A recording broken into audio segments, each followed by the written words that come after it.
Good afternoon, good morning, good evening, wherever you may be. You are now here at ADB's first ever virtual Business Opportunities Outreach event. I'm Luke Fochman, part of ADB's procurement team, and I'll be your moderator over the course of the next 2 hours as we walk through today's content. Our event is split into 3 segments, the first of which is a panel, which has both industry speakers as well as ADB speakers, with the intent being to address COVID-19 at project implementation, as well as COVID-19 related opportunities. The second panel is all about PPFD on the spot. This will be your chance to learn about how we do procurement and how industry can engage directly with ADB under ADB finance projects. Our third segment for today is also a panel with SDCC. So SDCC, that's Sustainable Development and Climate Change Department. And they'll talk about Strategy 2030 and ADB's response to COVID-19 within health and other sectors as well. You know, I think it goes without saying that normally we would have such an event back in our headquarters in Manila, but with COVID-19, that simply is not an option these days. So our intent for this afternoon's event is to make it as engaging as it possibly can be. So we'll encourage you to input any questions you may have into the Zoom Q&A feature, not to be confused with the Zoom comments feature, Zoom Q&A. Okay, so again, the idea is to bring HQ to you. Ultimately, this event was prepared for our stakeholders in industry. So please do be as engaging as possible. In addition, some other kind of housekeeping things to cover. Today's session will be conducted in English without any translations. Today's session will be recorded. If you want to get the recording, just visit adb.org over the next couple of days, and that recording will be available. If you experience any technical issues, just log off and log back on, and hopefully those issues should be resolved. So before we get started with the main content for today's event, I just want to engage the Zoom polling feature that we have. So shortly, you should be seeing some questions that will come up. So Martin, if you could cue those Zoom polling questions now. There'll be a total of 6, and it's actually quite simple.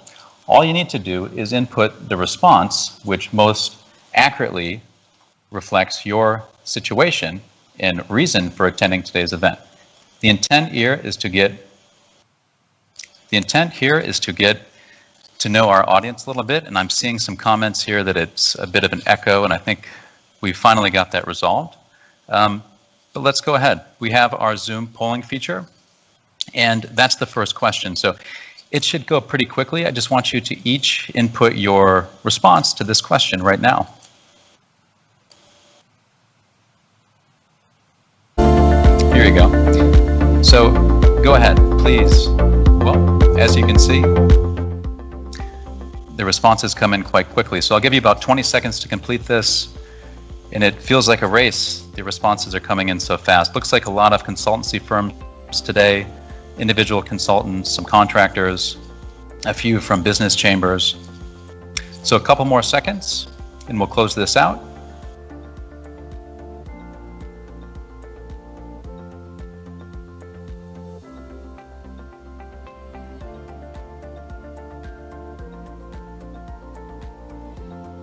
Okay, gonna end this poll. All right, I think everyone should now be able to see the results on their screens. Let's go ahead now to the second question.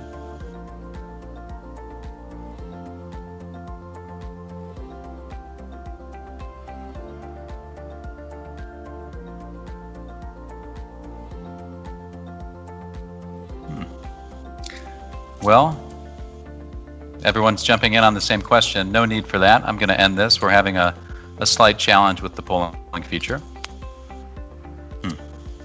Well, I think we won't dwell on this for much longer. It seems to not be functioning as planned, but the intent there was just to get a better sense for our audience to see which areas of the bank, what sectors you might be more interested in. But fortunately, we have such a good group of speakers today. I think we'll cover a lot of that anyway. So let's not dwell on the fact that the poll didn't work as planned, and let's go on to our full event. So here we go. to provide welcome remarks, I'd like to turn it over to our first speaker, Ms. Deborah Stokes, who is Vice President for Administration and Corporate Management, or VPAC, at ADB. She's held this position since January 2019. Prior to ADB, VP Stokes was Senior Official at Australia's Department for Foreign Affairs and Trade and the Australian Agency for International Development. She was most recently High Commissioner to Papua New Guinea and has served as Australia's Ambassador to Austria and Permanent Representative to the UN in Vienna, as well as also Deputy Head of Mission at the Australian Embassy in Tokyo. Okay, now over to VP Stokes for our welcome remarks. Excellencies, ADB board members, distinguished guests, ladies and gentlemen, welcome to ADB's first Digital Business Opportunity event. Today we have a diverse audience joining us from more than 60 countries, including consultants, contractors, suppliers, manufacturers, representatives from civil society and academia. We also have participants from a range of embassies and trade commissions. I would like to particularly acknowledge their efforts in promoting this event through their business outreach. I would like to thank all participants for your interest in doing business with ADB and our member countries. We rely on quality business partners to deliver development results on the ground. This reliance has not been changed by the COVID-19 pandemic. Indeed, we need to intensify our collaboration to respond speedily and effectively to the dual health and economic crises facing our developing member countries.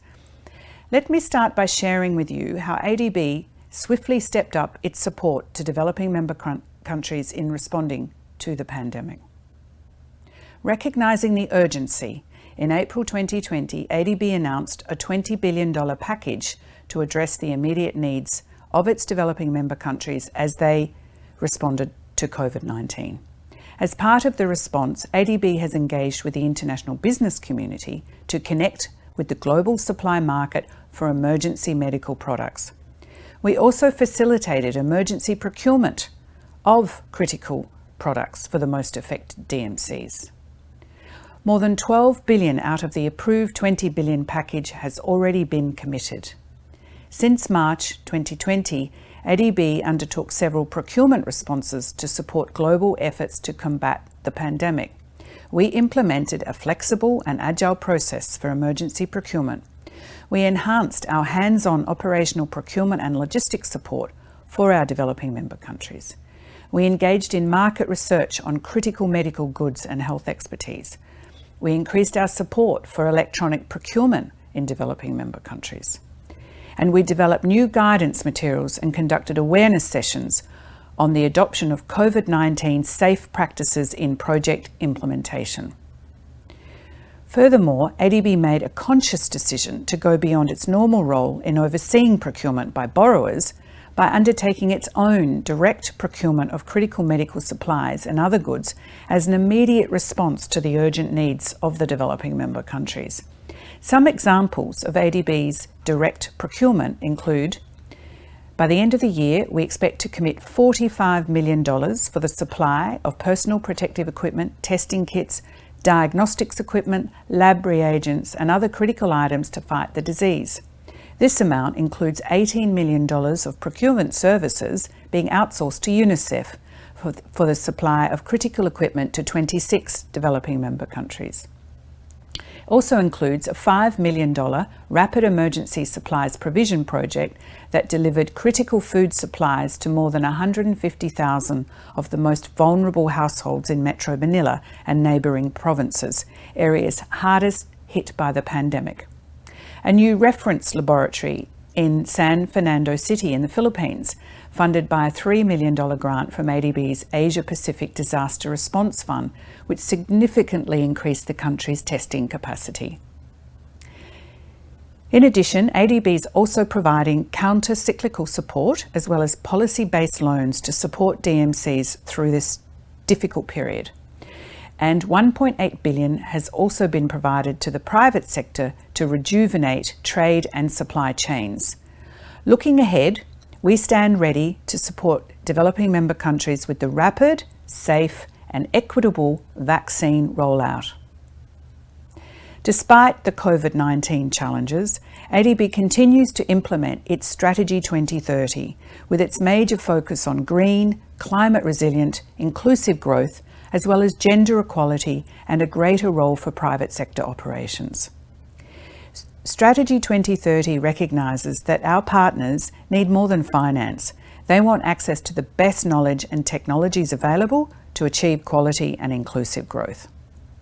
A major hallmark of our Strategy 2030 is the vision of integrated multi-sector solutions to meet the differentiated and increasingly sophisticated needs of our developing member countries. The COVID-19 pandemic has only reinforced this. To achieve our Strategy 2030 ambitions, our partners need access to the best quality contractors and consultants, able to work across sectors and support integrated solutions. We will need partners to support us in developing differentiated approaches and providing customised solutions tailored to the specific local circumstances in each of our developing member countries. We will continue looking for skills and expertise to support gender equality and addressing climate change. We will be looking for suppliers and contractors who can provide quality and value for money goods, works and services by leveraging advanced technologies and innovation at every available opportunity. ADB highly values our collaboration with you to support our developing member countries in their responses to the COVID-19 pandemic and in building a better future for the people of Asia and the Pacific. I hope very much that you will find the information presented in this forum of assistance to you in doing business with ADB. We look forward to working closely with you. Thank you very much.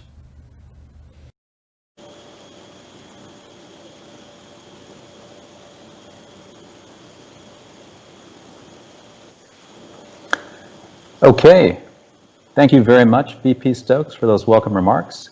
Now our next speaker will provide introductory remarks. And our next speaker is none other than DG Risa Tang, who is Director General for the Procurement, Portfolio, and Financial Management Department here at ADB, where she provides leadership to our cross-functional teams. Prior to this role, she was the Principal Director for the Office of Administrative Services and has also served in management positions in operations and non-operations departments over the years. DG Tang has 24 years of comprehensive professional experience here at ADB. Over to you, DG. Thank you, Vice President Stokes, members of the board, distinguished guests, and colleagues. Welcome to the very first digital ADB business outreach event for 2020. We are pleased to showcase opportunities for building a prosperous Asia and the Pacific. Over 1,000 people from 61 ADB members are attending today, thanks to the wonders of digital technology, which helps to maintain our outreach with the business community. Let me first share some statistics. In 2018, more than 7,900 contracts for a total of $13 billion were awarded under ADB project for procurement of goods, civil works, and consulting services. In 2019, it reached $15 billion. ADB is fully committed to the development of the region as we move forward. This event will focus on two themes. First, ADB's continued support to ongoing business activities during the pandemic using a flexible approach. And second, specific COVID-19 related opportunities to help bring our DMCs back on track. A high-level panel comprising both ADB colleagues and external partners from the water supply and the health sectors will discuss how ongoing ADB projects with support from ADB, consultants, and contractors have mainstreamed the mitigating measures to address the impact of COVID-19, and how this crisis is still creating new business opportunities for consultants, suppliers, and contractors on ADB-financed projects. PPFD experts will share how ADB is effectively supporting both ongoing operations and the new assistance tied to COVID-19. They will elaborate on new measures available to facilitate emergency procurement using a flexible and agile approach. There will also be a discussion on the enhanced support provided by ADB's team of procurement specialists, extending to market outreach, due diligence of manufacturers of critical medical products and equipment, and facilitation of contract negotiations and delivery of supplies. Based on requests from ADB constituencies, a comprehensive virtual BOS program has been prepared, which has already covered 18 countries with more than 1,600 participants between June and October this year. Another 4 are planned before the end of the year. Participant feedback from the BOS confirms it has been well received, considering it simplifies logistics, reduces carbon footprint, gathers more speakers, allows larger audiences, and offers customized technical contents based on business community demand. These BOS have created excellent lines of communication between ADB and the business community. Our enhanced website is our response to communicate more effectively with our stakeholders and business partners, such as yourselves. ADB is doing its utmost during the pandemic to support consultant and contractors' activities. Here are some of the measures taken. Project-related work continues as much as possible through virtual missions. Resident missions or our country offices are working closely with executing and implementing agencies on safe resumption of work at sites where possible, and a strong coordination with development partners facing similar challenges. Today, colleagues from the sector groups of the Sustainable Development and the Climate Change Department will update us on the implementation progress of ADB Strategy 2030 and ADB operations in the context of COVID-19 across the transport, energy, education, health, urban, and water sectors. Let us end the day with a productive and exciting Q&A session. Please forward your questions via this platform to the moderator ahead of time. Let us use this session not only for questions, but also an exchange of ideas, good practices, and lessons learned. Finally, please give us your feedback, which is always so critical for us to plan and design future events. ADB colleagues will share the live survey tool that is available on the platform.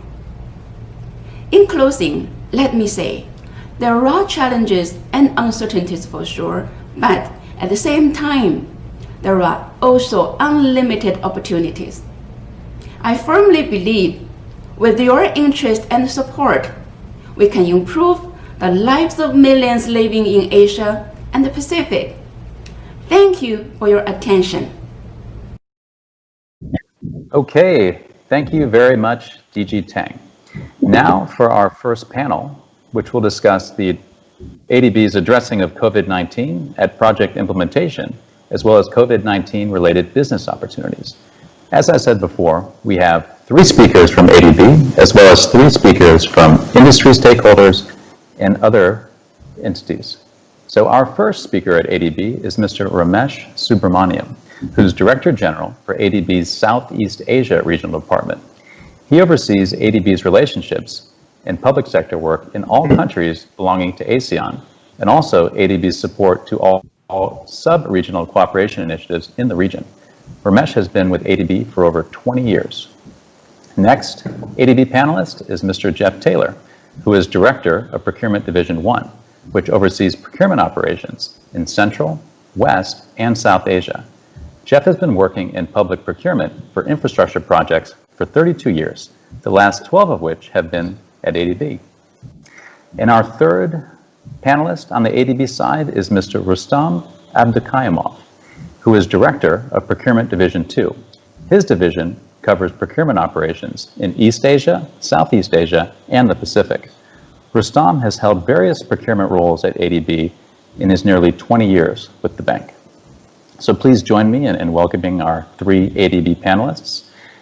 In addition, we have, from industry and other areas, we have Mr. Taksim Khan, who is Managing Director and CEO at Dhaka Water Supply and Sewerage Authority, Dhaka Wasa, which of course is in Bangladesh.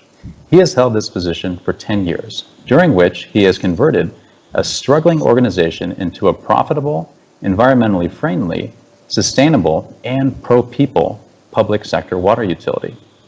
Welcome, Taksim.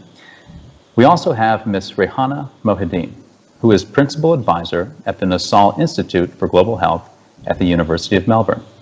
In this role, Ms. Mohideen is working on a project to strengthen urban resilience based on integrating infrastructure, energy, and health systems, drawing on the emerging lessons from COVID-19 response strategies with a focus on global e-sustainability initiatives. She has worked as an international development specialist for more than 10 years and has always maintained good, strong ties with ADB. Welcome, Rehana. Last and certainly not least, we have Ms. Annalise Avril. With 25 years of experience in the water industry, Ms. Avril is Group Senior Vice President, Research, Innovation, and Digital Transformation at Suez, Suez being the largest private water provider in the world. She has worked in different operational functions within the Suez Group, including Regional Operations Manager in France, Performance and Innovation Manager in Perth, Australia, as well as CEO of Suez Consulting. Annalise is also Vice President of the French National Strategic Council for the water industry, a board member of the French Development Agency, and Vice President of the IFI's Council of MEDEF International. Thank you for joining me and welcoming our panelists this afternoon. So as I said in the opening, we're going to have, of course, a lot of good discussions with the panelists here, but we invite questions from the audience.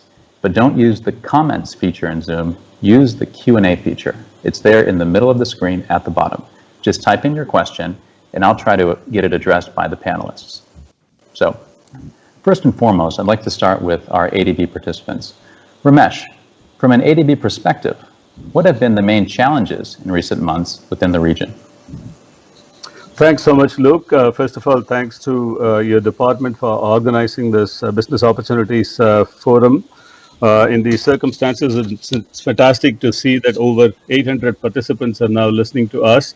Let me speak a little bit about the challenges, but I also want to look at solutions. And I think at the outset, there is a lot of gloom and doom. I do want to recognize and appreciate the phenomenal work that is being done across all the countries in our region. The developing member countries of ADB have been exerting a lot of efforts, a lot of new policy frameworks, spending priorities have been put in place. So we do want to acknowledge all the fantastic work being done.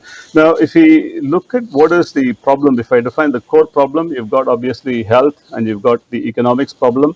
And countries are trying their best to ensure that this does not lead to a massive financial or a balance of payments problem. Now, most of us, I think all of us have seen economic crisis, we've seen natural disasters, but nothing of the type that we are facing. There is severe revenue compression across the board, across all our countries. Public revenues have declined considerably because economic activity has declined. You've got serious job losses. Millions of people have lost their jobs. There has been a major reversal of gains made in poverty reduction. As a result, if you look across the Asia-Pacific region, real GDP is going to contract. ADB's forecast is negative 0.7%. And if you look at Southeast Asia, that figure is even a more worrisome negative 3.8%. South Asia is even more worrisome at negative about 6.8%.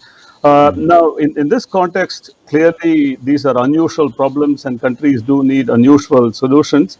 I think at the same time, as I mentioned at the outset, developing member countries are putting in place solutions to make sure that the opportunities that are posed by the crisis are not wasted. And we, on the part of ADB, been very pleased to be able to provide support. Now, what are some of the guiding principles? Let me look more at some of the positive features or issues that we are seeing as well. First and foremost, countries are looking at ensuring population well-being. If you look at the recent ADB Asian Development Outlook, the focus is on wellness. It is the September 2020 update. Now, the good news is the member countries or all economies in general are now able to address the trade-off between flattening the pandemic curve and the flattening the recession curve. That trade-off, which is quite difficult at the beginning of the pandemic, that is now being addressed. However, there is also clear recognition that the post-pandemic recovery is going to be much longer than what we thought even a few months earlier. Take, for instance, tourism, which has been a major revenue earner in many of our countries in Southeast Asia. Clearly, you've got both demand and supply side factors affecting the recovery in tourism sector. Manufacturing, not all enterprises are going to be able to survive. So we do need new tools, new solutions to deal with these problems, which is what countries are looking at. And if you look at ADB's approach for population well-being, we provided significant grants initially, as well as we provided immediate loans, concessional loan support in many countries to provide greater capacity for testing, tracing, and treatment. And also shoring health sector capacity in a number of countries across the region.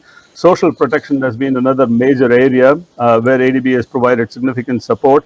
And in parallel is the need to focus on economic well-being or economic recovery here through the CPRO, the COVID response packages that ADB has come up with. We provided substantial support in Southeast Asia alone, which is a part I cover for ADB. The board has approved close to $6.5 billion of support. So this is quite significant within a short span of time. And the support that we are providing or looking at key sectors of the economy. Last point I wanted to make, Luke, is that clearly, given these unprecedented times, countries also need new delivery mechanisms and new solutions to make sure that all this money hits and goes to the right people. And here, the procurement colleagues and financial management colleagues, our sector colleagues will be participating later in the sessions. They've been doing a phenomenal amount of work. The one ADB spirit, as we call, has come really, truly alive. Let me take a pause there, Luke. I'll be happy to respond to any questions later. Okay. Thanks, Ramesh. Appreciate that comprehensive response. Okay, perhaps let's get some input from one of our colleagues outside of ADB. So over to you, Rihanna. As a health consultant working proactively, mitigating the impact of COVID-19, could you share your views on the challenges and, importantly, also the priorities on what needs to be done? Thank you, Luke. And I'd also like to thank the Asian Development Bank and your department for inviting the Nozzle Institute to attend this event. Well, the COVID-19 pandemic has demonstrated more clearly than before the interrelatedness and interconnections between physical infrastructure, key utilities and services, and economic and social functions. Health status is a key indicator and product of this interaction, particularly the health of vulnerable communities, such as the poor, women and children, the elderly, and those with disabilities, and so on. And there's an urgent need to rethink and transform cities to respond to the reality of COVID-19 and potential future pandemics, to recover better by building more resilient, inclusive, and sustainable cities. And international experiences also show that cities with similar densities and levels of economic development have fared very differently in their ability to contain the pandemic. This indicates that the strength and duration of impacts are not solely determined by a city's population density, but by local capacity and preparedness to deal with such crises, infrastructure and service delivery systems, and the level of functional responsibilities and resources available to them through city-level solutions, decentralized systems, if you like. Okay, Rihanna, thank you for that. Now, as we kind of move around the circle and invite input from different colleagues, perhaps now let's get a bit from procurement. So Rustam, firstly, just so the audience is aware, what support to DMCs has ADB provided after the pandemic was declared earlier this year? Thank you, Luke, and good day to all our participants. In fact, if we are going to talk about ADB's support, after the declaration of pandemic by the World Health Organization, ADB has started several initiatives which were done in parallel. So the first which comes to our mind is the technical assistance of 48 million, which was provided to finance urgently needed medical supplies for our countries. And of course, there was a one ADB team established to work on the COVID-19 response. Then in April, ADB announced a 20 billion support package to respond to the pandemic, and this package is being now disbursed to different countries, and they have their own programs on how to utilize this money. Then very important exercise which was done by our regional departments, resident missions, our procurement department, jointly with our recipient countries, was assessment of the country's needs for critical medical supplies like PPEs, ventilators, testing kits, reagents, X-ray machines, and also to undertake market research to determine manufacturers and suppliers of these items. So this was quite a bit challenge because, of course, the demand was huge. There were a lot of restrictions within the manufacturing countries to export that, and that created additional big challenge for all of us. Then we have also coordinated with the UN agencies and freight forwarders on the logistics for delivery and the distribution of these medical supplies. So this was another challenge because of travel restrictions, flights were cancelled, there were quite a lot of problems on even after finding the manufacturers how to ship all these medical supplies to different recipient countries. But we also engaged with the UN agencies in order for them to basically facilitate procurement and distribution of these medical supplies, and this support is still ongoing. We know that most of the orders which were placed have already reached their final destinations, and we hope that everything which was planned will be delivered by December. And another few 2 points which I wanted to highlight was a direct procurement by ADB of a testing laboratory for the Philippines. This was a very big effort because it required close coordination with the health authorities and the Philippine Air Force, which had to arrange a special military aircraft to bring this laboratory and personnel to install it in one of the hospitals in San Fernando.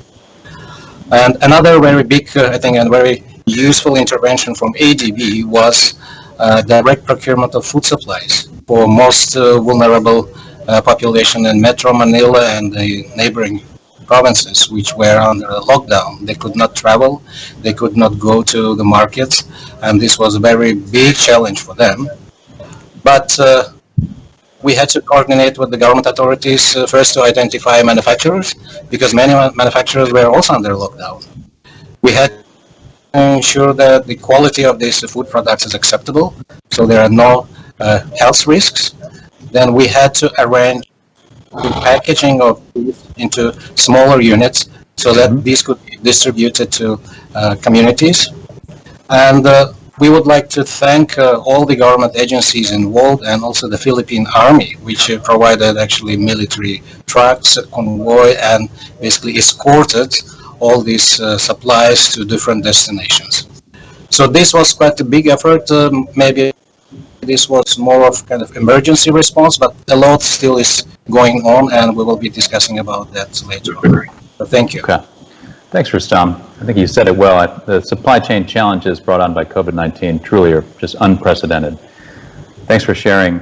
Perhaps a bit more input from ADB procurement. Turning it now to Jeff. So in addition to supporting DMCs in procurement of urgently needed medical supplies, any other areas of support that ADB has provided to mitigate the impact of COVID-19?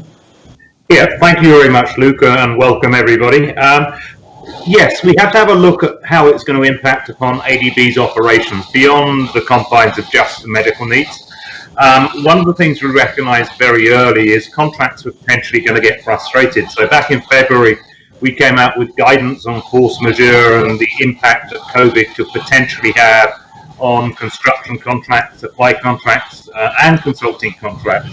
We also streamlined the procurement procedures for our borrowers in terms of contracting the resources needed to respond to the pandemic. So introduced some emergency procurement procedures, keeping ADB's key points of review, but speeding up the process by which critically needed items, equipment, and expertise could be procured. We also then took a look at the health and safety provisions in existing contracts and consulted with WHO, the UN agencies, and health experts to actually put mitigation measures in our construction contracts. As most of the audience probably know, the majority of ADB's operations are actually implemented through construction.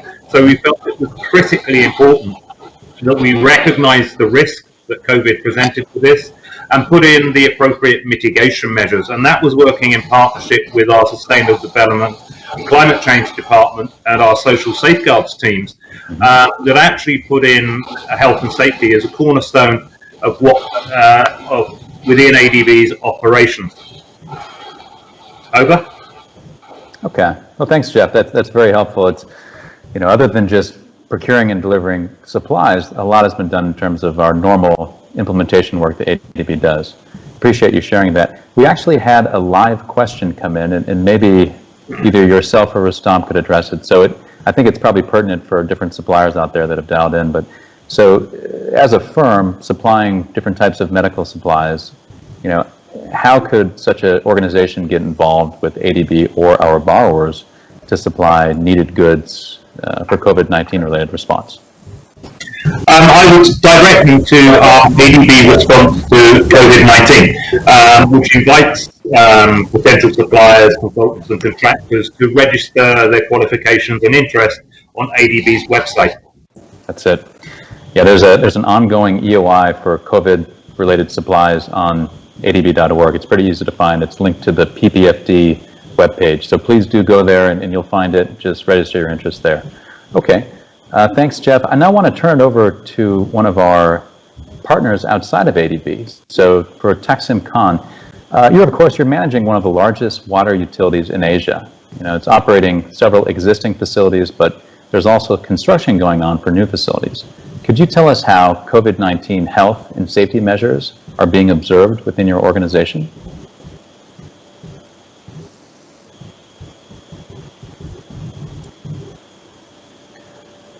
Over to you, Taksim. I think you might be on mute, sir. Oh, I'm extremely sorry. I'm sorry. Okay. Thank you very much, and thank you for giving me the opportunity to speak here today. It's a wonderful arrangement, and we always appreciate the support that ADB is providing in our water sector, especially in Bangladesh, in Dhaka. And Dhaka Wasa has a wonderful relationship with ADB in the water sector. As you can see, there is a two-part. First of all, as we all know, that every country like Bangladesh went for total lockdown in the month of April and May. It's the end of March. So there, our first challenge was because the people cannot survive with water. Although we were in lockdown, but water supply had to be continued, and that's the reason why we got 15 days to take a preparedness. Because first COVID case was being detected in Dhaka, that was on the 8th of March, and we went for lockdown on the 26th of March.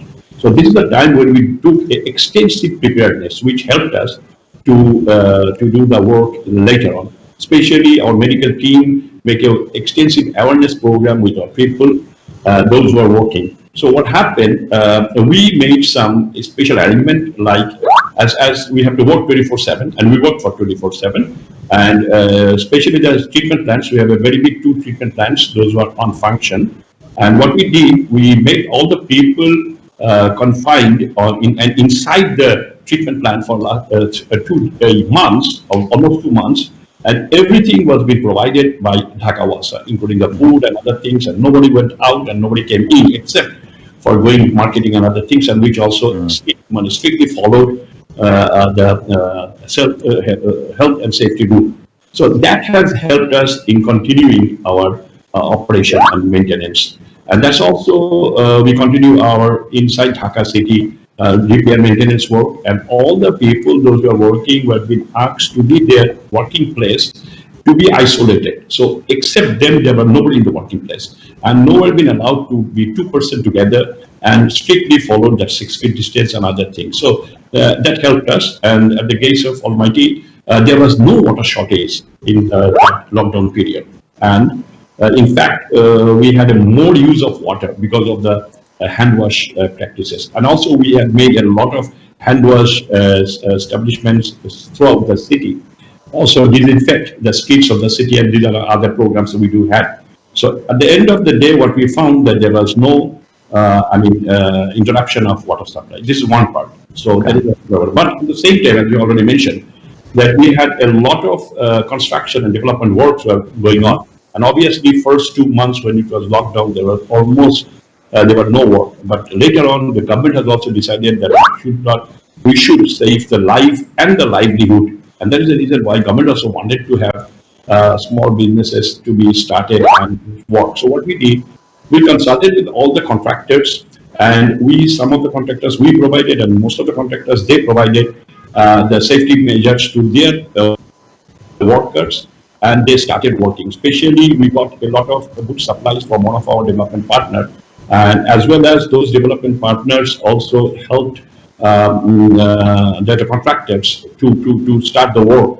And first, those were foreign funded, and then of course the foreign funded contractors had a problem, but local contractors started first. But later, we have a contractor from China, we have a contractor from French, Swiss, and Veolia. So they also started working. So nowadays, we have a normal working going on, and we are providing full support, and almost I would say, because we supported the visa issues and other issues which were really problems at that moment, but we tried to support that also. Okay. Thanks, Taksim. Appreciate that. And I kind of would like to continue this discussion thread around kind of safety and different implementation measures that were put in place at facilities. And so, Annalise, you're also working in the water sector, in fact, for one of the largest private water providers in the world. Could you share your views on your company and how the private sector in general complies with these additional health and safety measures during construction, but also in operational phases? What are the challenges and what are the potential solutions? Thank you. Good afternoon. Thank you for having me. I'm delighted to be with you today. We're definitely going through a challenging time. I'm speaking from Paris today, and we're just about to switch to a full global lockdown mode again tonight. So we're not out of it yet. From a stress perspective, I would say that we've had 3 specific challenges. One is the scale, the second is the duration, the third is the unknown. Coming to the scale, you said we're a global company. We are used to managing crises like earthquakes, tsunamis, even pandemic when Ebola hit West Africa. But this time, on this occasion, we had to manage a crisis in all our countries of operations almost at the same time. And what we are used to doing, like flying some people, rely on suppliers or team members or experts from other countries to support a country that has been impacted by a crisis, we could not do that. Because everyone was in the same boat. So it was quite challenging, although of course there was a nice opportunity to learn what has been done in one country and do that, duplicate that to another. The second one is the duration. We've implemented business continuity plans for operations, for our project, design and build project, as you said, but over an exceptionally long period of time. And of course, this raises issues like employees' fatigue or morale, accented based on the fact that on many occasions we made the choice to actually keep our people safe and arrange for temporary accommodation on the site of a project or our plants or facilities. But of course, it prevents them from being infected from the outside, but also it means that they are quite isolated. And so from a support perspective, we have to do some specific things to keep them connected to the outside world and support them, because it's quite long. And from an operational perspective as well, it means that in the first place, we made the choice to defer, to postpone some activities or to review our project plans. But of course, things can be deferred or postponed like for 2 weeks, 3 weeks, 1 month, but not many months. So that was another challenge as well. And the third one, as I said, is the unknown. We know what an earthquake is, as I said, but this virus was quite new. We didn't know how long it would remain infectious, for instance, in wastewater, in sludge, on various materials. So to keep our people safe and to protect the community as well, we had to take conservative measures and preventative measures based on our best guess, I would say. And it was quite challenging to do some risk job assessment without really having a rock solid scientific knowledge on this virus. But we had to do that, all these job assessment and PPE policy reviews, and also find some ways from an operational perspective to secure some things like sludge disposal, because we didn't know if they were sanitized or if they were still infectious. So many questions that we are in the process to answer, but we don't have all the answers yet. Okay. Well, thanks, Annalise. Appreciate you sharing that. It does sound like a very complicated list of issues, but you quite articulated them for the group, so it's appreciated. A couple questions came in from the audience I think it'd be interesting to perhaps raise right now. And for Ramesh, I think they perhaps might most impact your region. So tourism and the hospitality industry has indeed suffered heavily from COVID-19. And of course, the revival of tourism could be the savior for different countries that are kind of reliant on tourism for GDP growth and the like.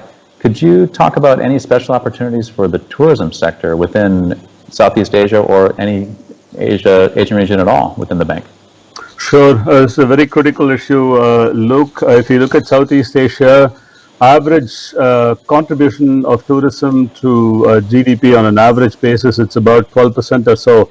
Take some countries like Thailand, where that ratio can be 20%, Cambodia 17%, Philippines also very high, about 12% or so. If you added also informal other sectors, ancillary sectors which are related to tourism. So what can be done? Out of the 20 billion package that Rustam mentioned, for instance, ADB, from ADB's point of view, more than half of it has been committed and the resources are available. Just for Southeast Asia, we have $5 billion that has been made available. Much of that is going for social protection, immediate health support, social protection, as well as micro, small enterprise revival. Micro and small enterprises play a major role in the tourism sector. You take Philippines, you take Thailand, you take Indonesia, any country.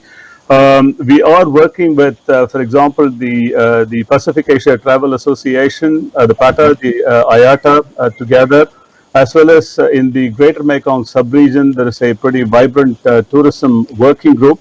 All these have come together working with ADB in brainstorming and finding solutions, working of course closely with the countries.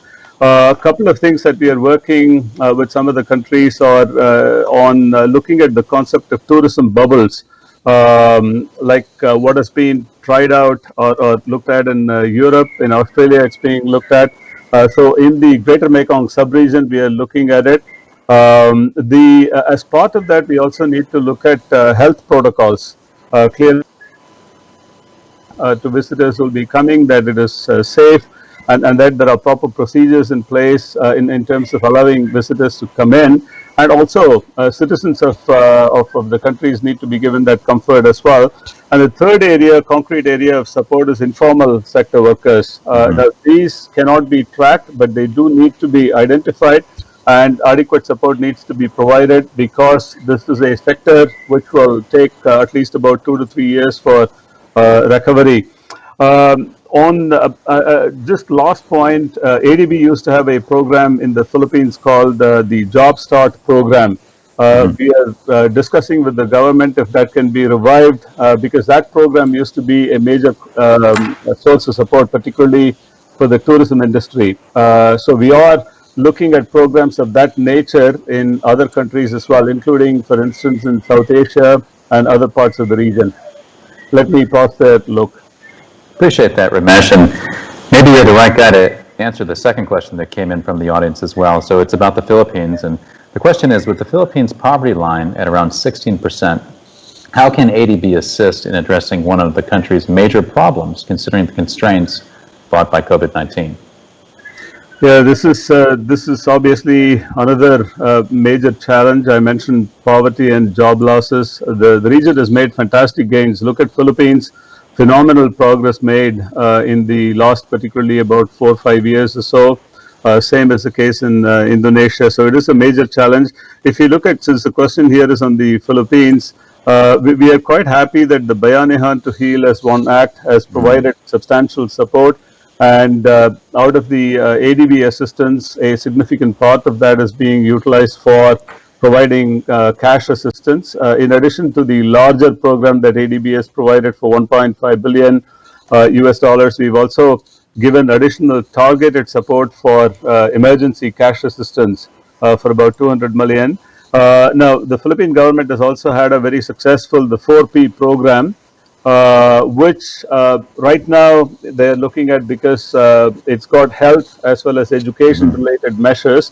Health related measures could be applied now, but education, because physical learning is going to be a challenge, the government is considering how they can revive the education part of the 4P program, and we are working with the government. Our board has approved a substantial assistance package of $500 million over and above the 2 packages that I mentioned. But in addition to all of these, clearly at the country level, whether it's Philippines, Indonesia, India, Bangladesh, any country that you take, substantial amount of work is being done out of their stimulus packages. The micro and small enterprise support has been a key part of most of the packages. Reskilling and making sure that the people who are losing jobs, they do find alternative sources of employment. It's going to be another major issue that we need to focus. Finally, I'll borrow a term which Raghuram Rajan, the former IMF chief economist, now at the University of Chicago, referred to in a panel that we organized recently. That is a 3R approach, that is repair, recover, and reform, which is what countries need to do in order to address the issues that we are facing, whether it's poverty reduction or economic revival across the sectors. So a lot needs to be done. I think countries are moving in the right track. A lot of sectors are going to reshape themselves. So it's going to be a continuous process, Luke. Let me pause there. Okay. Thanks, Ramesh. Very comprehensive answers to both questions, and they are appreciated. Now, I'd like to do this. I think those first round of questions were extremely targeted, very specific. And now I want to give our panelists the opportunity for a bit more of an open-ended question. So here's the question, and Rehana, I want to call on you first to answer it. So what are the lessons and the near-term future perspectives? Rehana, over to you. Well, the international situation is still very fluid, but there are some key lessons for recovery and building back better that are emerging. And just to run through a few very quickly, and the importance of an effective health response from surveillance systems, public health systems, public communication, referral hospitals, and so on, and the importance of building, preparing before a threat, so that you build into these systems and facilities the ability to adapt.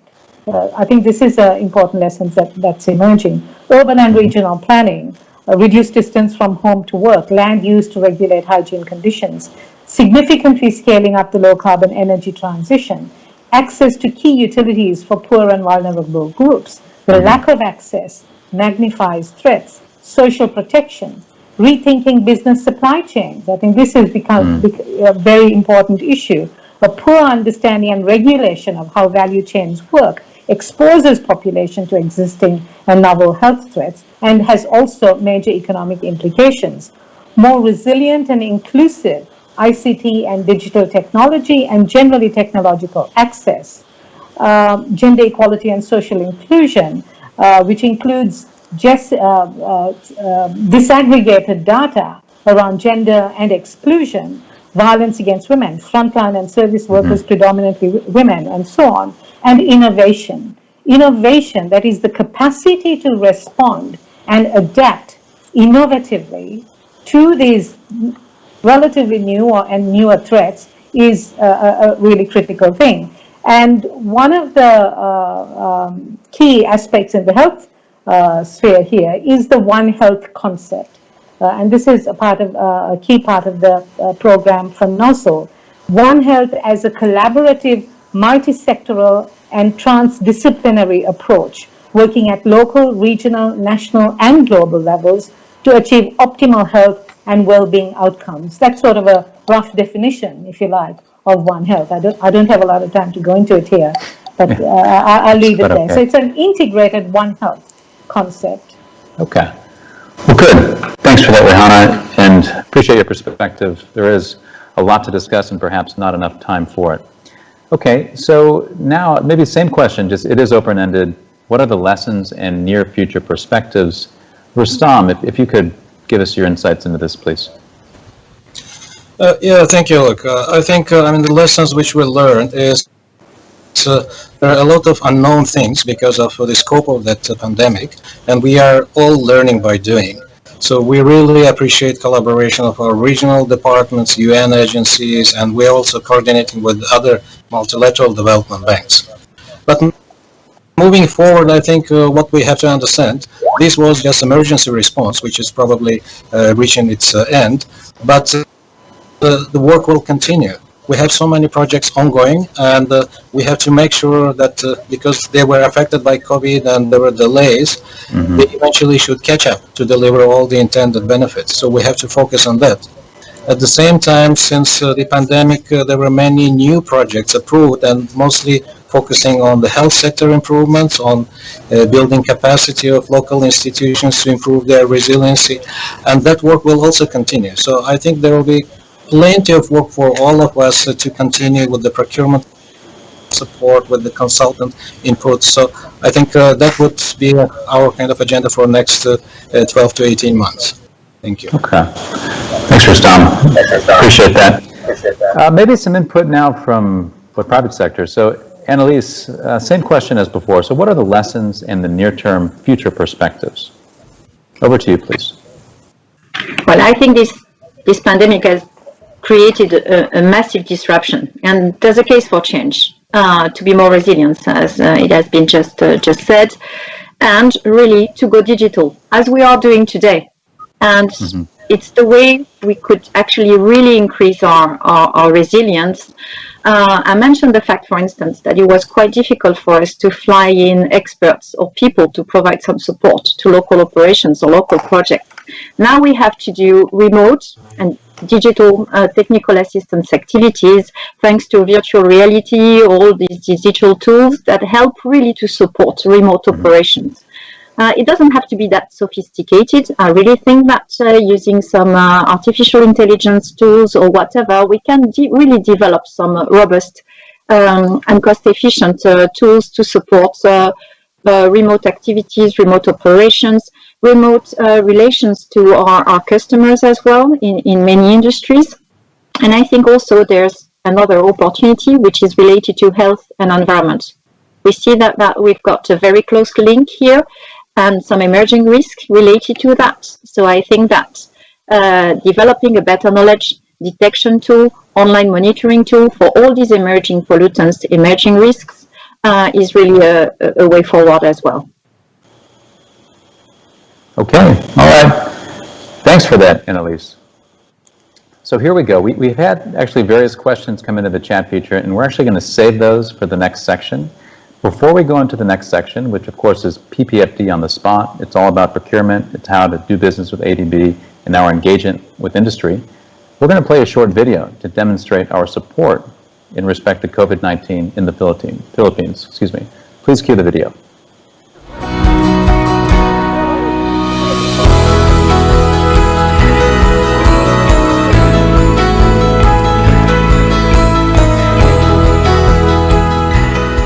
really don't know how long this will last. We hope it will be over very shortly.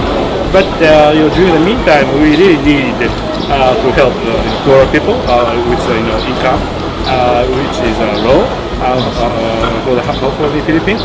So we decided to provide assistance, to provide necessity of food and other things for the people to feel comfortable for the next couple of weeks.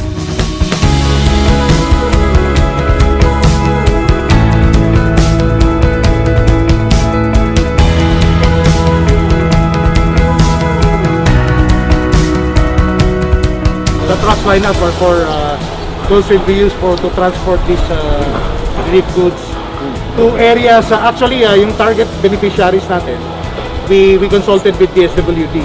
Those far-flung areas na mahirap nila marating, yun ang target ng relief goods natin, donated by ADB. So we will see to it that there's no duplication, and we will really maximize itong donation ng ADB.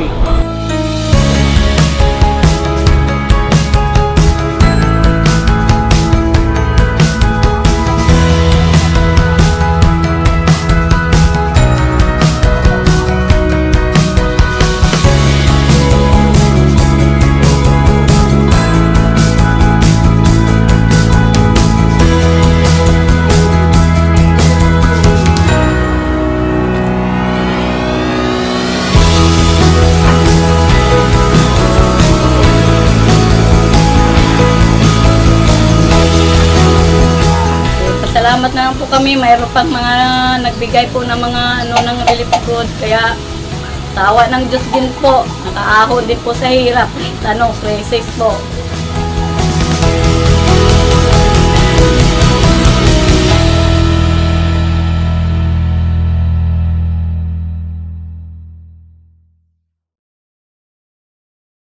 Okay, welcome back everyone. We hope you enjoyed that video around our support in the Philippines.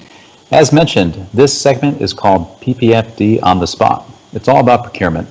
And our first speaker today will talk about our virtual business opportunities seminars so far in 2020, the principles for them, and also the first learnings. His name is Stefan Basati. He's a procurement specialist, senior supporting design and procurement under infrastructure projects in East Asia, Southeast Asia, and the Pacific.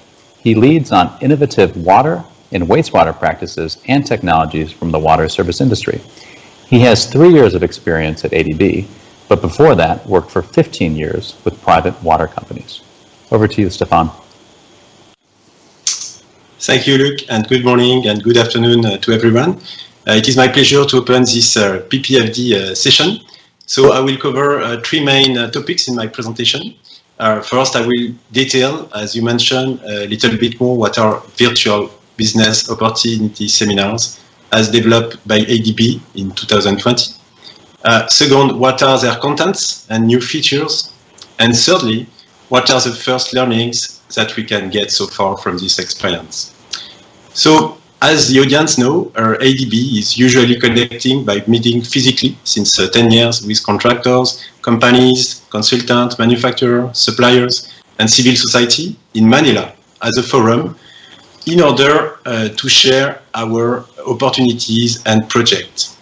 Business opportunity events were also held worldwide physically. And these forums were a good opportunity for interested parties to network with ADB staff and learn about business opportunities with ADB. So Luke, you can maybe play my first slide, please. So since the COVID-19 pandemic, ADB decided to continue to develop its engagement with suppliers, communities, and other interested parties, and to conduct in 2020 such BOS virtually, including the present events. Also, ADB has decided to develop new ADB business opportunity outreach website to provide more information and describe opportunities available under projects. ADB has communicated with each ADB member and organized a series of virtual events that are ongoing as of today, and the demand has been strong for such events, with 18 sessions held so far in 3 months and more than 8,800 participants so far without counting the present events. We have also decided to develop a new website that will be presented after by my colleague. So regarding the content of such events, we run in general 2 hours long events to address host organization demand on procurement topics delivered by PPFD staff, but we have also a diversity of demand on technical topics that are part of ADB 2030 strategy, as water, energy, urban, health, fintech, climate change, private sector, PPP. We added also a special part of the event to discuss how ADB has organized to support countries against COVID-19 pandemics and how it has impacted its sector strategy. This is what will be presented after by my colleague. My third and last point is related to what has been the learning so far. So what we saw is that there is a solid demand in the context for new opportunities, as the economic situation is difficult to forecast. So companies want to understand how to procurement procedure and how ADB works and how to access to opportunities and bring technology and innovation in a complex context where remote solution and new health and safety procedure are needed. Large, but also small and medium-sized company wants to understand how to intervene in project cycle. They are also interested to develop and demonstrate their technology in pilot. So in a depressed economic context worldwide, it is very important for many companies and consulting firms and other organizations to understand that ADB projects are running with adapted and simplified procedure and that new opportunities are here with more than ever needs of technology and new approaches. So when it comes to new ADB procurement principle introduced recently as quality and value for money, companies and consultants are also very interested to understand how it changes the way they can win projects, as the focus is placed on the technical criteria to better select quality and ensure sustainability of projects and infrastructure on the long term, with introduction of O&M performance to improve ownership and also sustainable asset management. So let's continue this PPFD session with a presentation on procurement procedure done by my colleague Charlene, followed by the new website presentation to really explain how we are dedicated to continue to communicate with you in this context. Thank you, and over to you, Luc. Thanks, Stefan. Appreciate that. And some very impressive participation numbers so far this year with the virtual events. So as Stefan said, the next segment for this session right now is all about doing business with ADB and the ADB procurement system in COVID-19 context. Our speaker for this section is Ms. Charlene Shillingford-McClellan, who is a senior procurement specialist at ADB. Before joining the bank, she headed the East Caribbean Technical Mission to the European Union in Belgium, was fiduciary procurement specialist at the Inter-American Development Bank, and served on the Caribbean community as deputy program manager, focused on government procurement reform. Okay, turning it over to you, Charlene, to walk us through this next part of the event.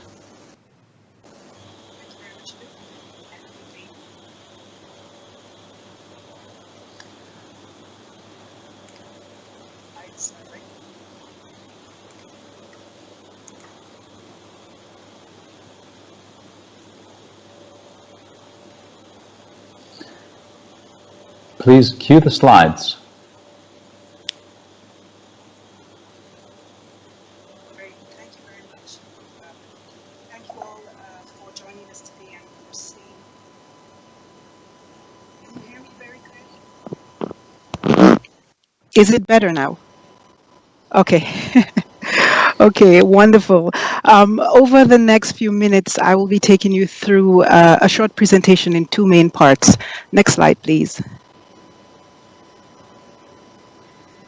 First, I will take you through a section on doing business with ADB, and second, on our procurement system in the COVID-19 context.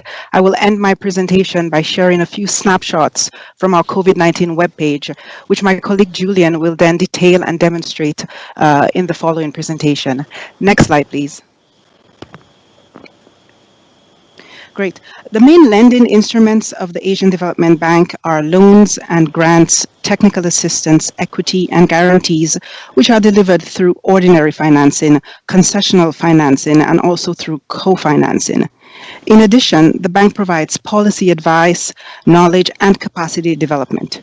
A quick glance at 2019 operations data reveals $3 billion in private sector commitments, $18.6 billion in public sector project approvals, and what you do not see featured here in this slide is the 2019 co-financing, which includes sovereign and non-sovereign and trust funds for a subtotal of $11.86 billion.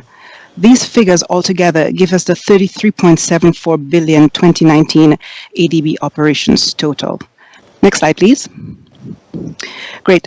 Observe in the left column of this slide the increasing trend in ADB active portfolio. It's currently at $105 billion in 2020, and this has been growing steadily. You can observe that the private sector portfolio almost doubled from 2014 to 2020. In fact, we can assume that it will be more than double when this data will be updated following the year's end. On the right of this slide, you will observe some 2019 contract data points. Goods and civil works saw 3,800 contracts at $14.3 billion.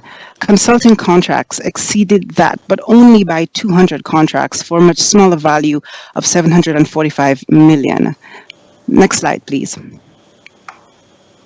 At the ADB, we fund a variety of sectors. Projects and spending are dominated by transport, by energy, agriculture, water, and education. However, finance, public sector management, IT, and multi-sector also feature to varying degrees. Next slide, please. So these sectors that I just described are engaged throughout the ADB developing member countries. On this map, you can see that for the year 2019, operations are the highest in Southeast, South Asia, and Central West.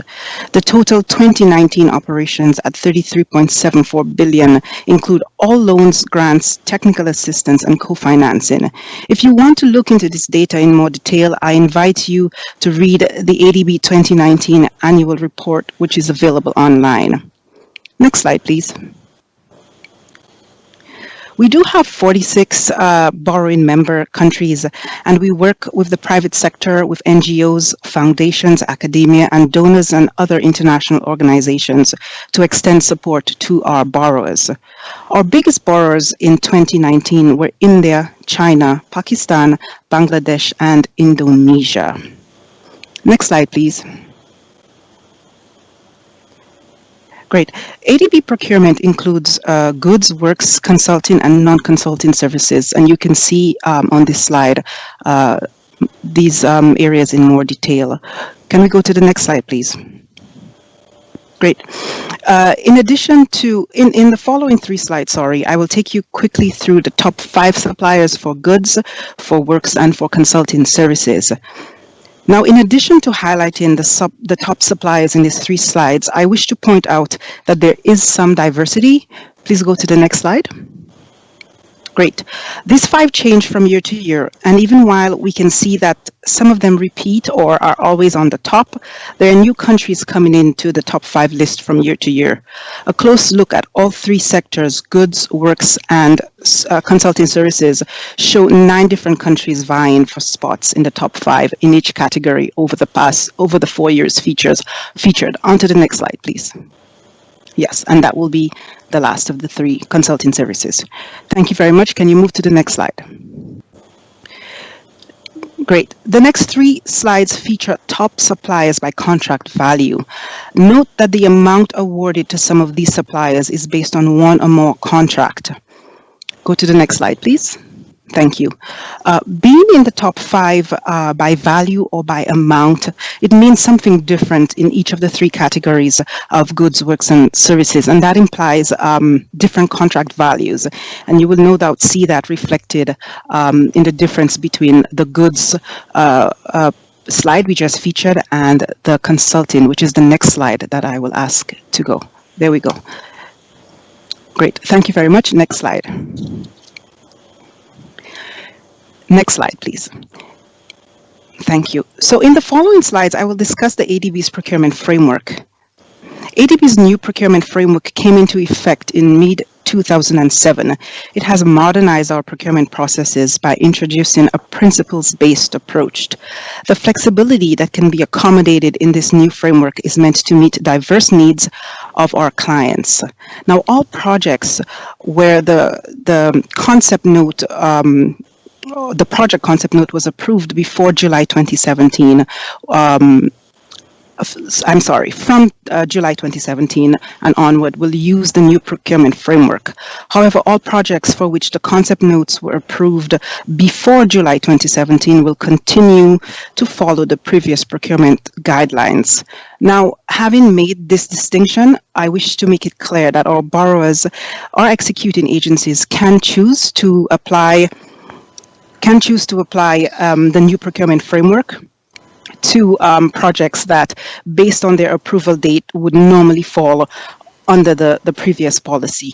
And for this to be possible, it must be discussed with ADB, particularly with the assigned project officer, and it must be indicated in the bidding documents. So an executing agency cannot, after the fact, for example, want to implement an aspect of the new procurement framework without that being taken into account in the procurement planning stage and reflected in the procurement documentation. Next slide, please. The new procurement framework introduced two new principles, that of quality and value for money. This is in addition to the long-standing principles of fairness, economy, efficiency, and transparency. Next slide, please. Now, if we take a look at roles and responsibilities, our procurement is much like that of other MDBs, where the borrower, through its executing agencies, is responsible for procuring most of the works, goods, and services. ADB's preferred option is for open competitive bidding, and we will review our procurement activities to ensure compliance with our policies. Technical and financial bid elements are designed by the executing agencies. However, they should fall within the parameters that are set by the bank in our various qualifying fields. I will add that there is some procurement that is undertaken by the ADB to support its borrowers through TA grants and as well as through staff consulting. Next slide, please. We provide several procurement documents. They are available online in template form and are listed here for you. Next slide, please. Great. I mentioned earlier that open competitive bidding is the preferred procurement method. You should note that under specific circumstances, other more appropriate methods may be used, and here we have listed these options for you. You can find more information online on all of these. Next slide, please. Great. ADB's anti-corruption policy and guidelines are not to be overlooked. These apply to all persons involved or connected to ADB financed, ADB administered, or ADB supported activities. For those of you who've done business with us before, you would have noticed several clauses from these policies incorporated into our procurement documents. Next slide, please. Next slide. Thank you very much. So this list provides some tips for winning ADB assignments. All of these are important. Some points here may become more prominent under certain circumstances. For instance, firms should know when it is best to partner with others in order to gain advantage. Partnering may not be necessary all the time, but you need to know when it will increase the chances of your bid being successful. Also, the nature and complexity of your project or assignment would also determine the extent and the depth of some of your preparation. Again, I emphasize that all of these points should be taken into account. Next slide, please. Now, we wish to also raise awareness on some occurrences that would undoubtedly have a negative impact on your bid, meaning that your bid would be disqualified or not be allowed to progress to the next steps in the process. If you fail to disclose a conflict of interest, if JV partners are not from ADB countries, if proposals are submitted late, if proposals fail to respond to client requirements, if your bids are conditional or incomplete or non-compliant, and also if there are any integrity violations in the bidding process, your bid will be disqualified. Next slide, please. Now, unsuccessful bidders can request debriefing from either ADB or the executing agency. Also, sometimes a bidder may wish to complain, and this may be done directly with the ADB through our online form, a link of which is provided in this slide. For reporting fraud, you may go onto our website, and we have also provided the link where you can find information on how to do so. Next slide, please. Next slide, thank you. So in the next few minutes that we have, I will be taking you through where to find opportunities on our website. This still starts on our main page. You go to adb.org and you link to Work With Us and then onto the Business Center, then follow Operational Procurement. Next slide, please. We also have a consultants register where consultants may register with the bank, but also they can search consulting opportunities. There are different spaces or platform for ADB project teams as well as executing agencies in the CMS system. Executing agencies can access consulting recruitment services, and they can also post opportunities for ADB finance projects. We encourage you to log on and to explore our CMS. Thank you. Next slide, please. Great. There's no shortage of data and information on the ADB website. If you or your team have time to be really thorough about investigating and accessing opportunities, we suggest that you go beyond just the procurement plans or procurement notices. Two interesting documents that may be used for long-term planning are the country partnership strategies, which outlines a 5-year vision and outlines prioritized sectors and projects. And second, the country operations business plans, the COBP, which details the plans year by year. All of these are public and available online, and we do invite you to have a look. Next slide, please. Great. Next slide. Thank you very much.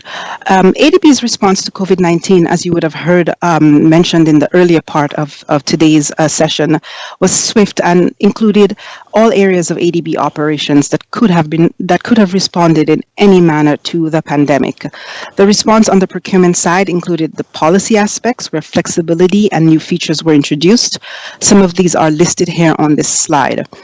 There was also and still is an operational side where we are actively procuring COVID-19 related medical equipment on behalf of some of our DMCs. The procurement team also conducted market research to determine suppliers and their capacity to supply much needed medical equipment from PPEs to ventilators. For this, the procurement team canvassed all ADB member countries. We asked suppliers of PPEs and other medical equipment to register with us, and you heard my colleague Luke speak earlier about this registration. We've built and are still building a database of suppliers. From this database, our countries can buy directly or can buy on behalf, or the bank can buy on behalf of a country if this is requested. We urge businesses to go online and to register directly with us. Next slide, please. Now, if you look, ADB's COVID-19 page is actually quite comprehensive. If you look onto the What We Do section, you will find the COVID-19 page where you can explore all facets of the bank's COVID-19 response. And this is what that first landing page looks like. Next slide, please. Now, from the bottom of the main COVID-19 page, you can find the CMS system for consulting registration and opportunities.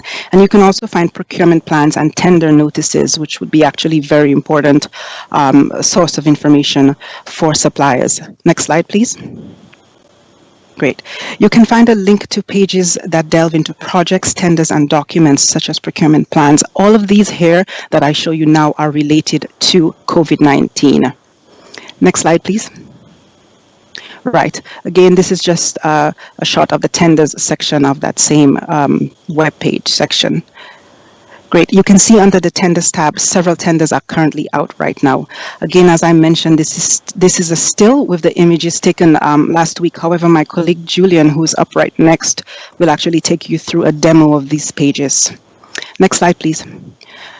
Now, just before wrapping up, I would like to share with you some of what was done by the bank. There was a regional technical assistance package of $48.3 million, which was deployed. And this slide just depicts the various stages of commitment or order or contracting and delivery of supplies of that. And next slide, please. I think we are wrapping up. I have only Great.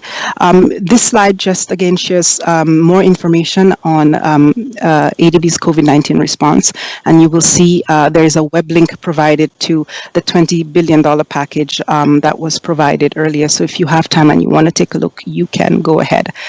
Next slide, please. We invite you to subscribe if you want more information on our COVID-19 policy as well as our response to COVID-19, and the links are here embedded in this page. And next slide, please. Thank you. So if you want more information on any of our procurement systems, procedures, or documents, we invite you to link onto this. And with that last slide, I thank you very much for listening to me, and I hand over back to the moderator. Thank you. Okay, wonderful. Thank you, Charlene. And perhaps to reiterate, all the material that we're going through today will be available online. Charlene obviously covered some rather technical information on how to do business with ADB, and we'll be sure to make that available to you as our audience. Our next speaker is Mr. Julian Doxey, who is a procurement specialist at ADB with over 10 years of experience in procurement, anti-corruption, water management, and climate change. 4 of those years have been here at the bank. Prior to ADB, Julian worked in the UK with a development consulting firm and a research think tank. So now, over to Julian to talk about the changes on the PPFD website. Thanks very much, Luke. Good day, everyone. Hope the sound is okay. If it is, okay, great. So I'll just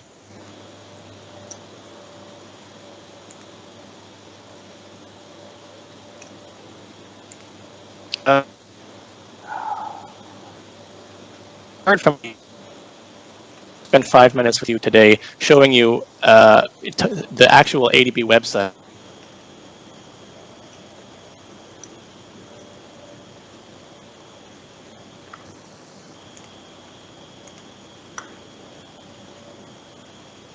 And you can start off with adb.org. As you can see on my screen here. And when you're at this page, this is really, the ADB website is really a very huge source of information for us. I mean, almost everything we do is available.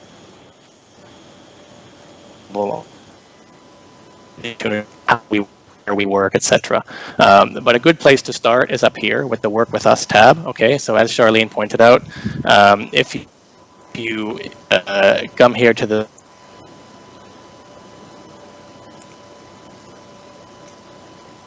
tab, which if you click on the Business Center, first thing we see is, just a moment, please.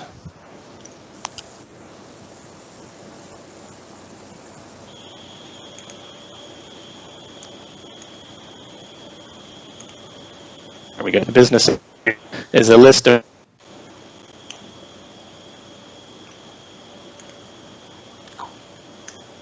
so how can I become a consultant? How can my company consult with ADB?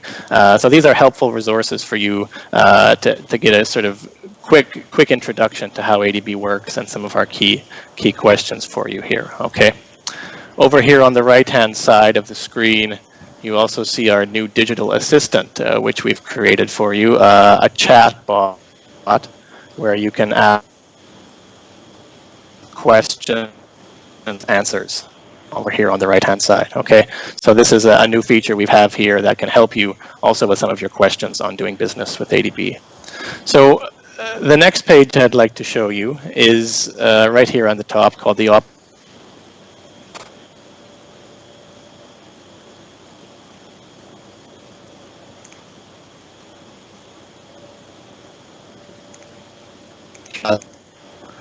we click through that, and I do have some comments saying that the screen is a bit blurry.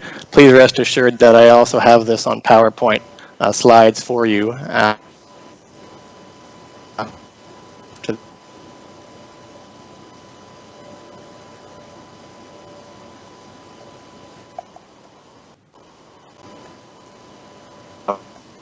Procurement page. And on this page, you can find our live opportunities for goods and works, and also for our consulting services.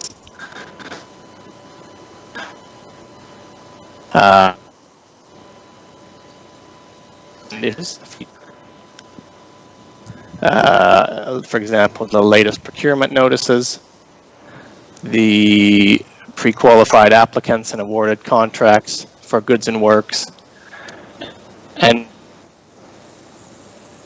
most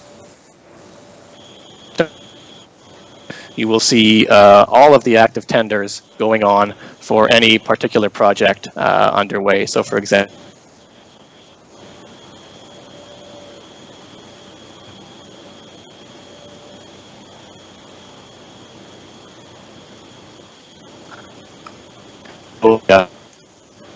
planned tenders for this project. Okay, so there's a lot of good information for you. The similar page, if you go from the click on consulting services, you will also see this under consulting. Sorry, I'm just receiving some more feedback that it's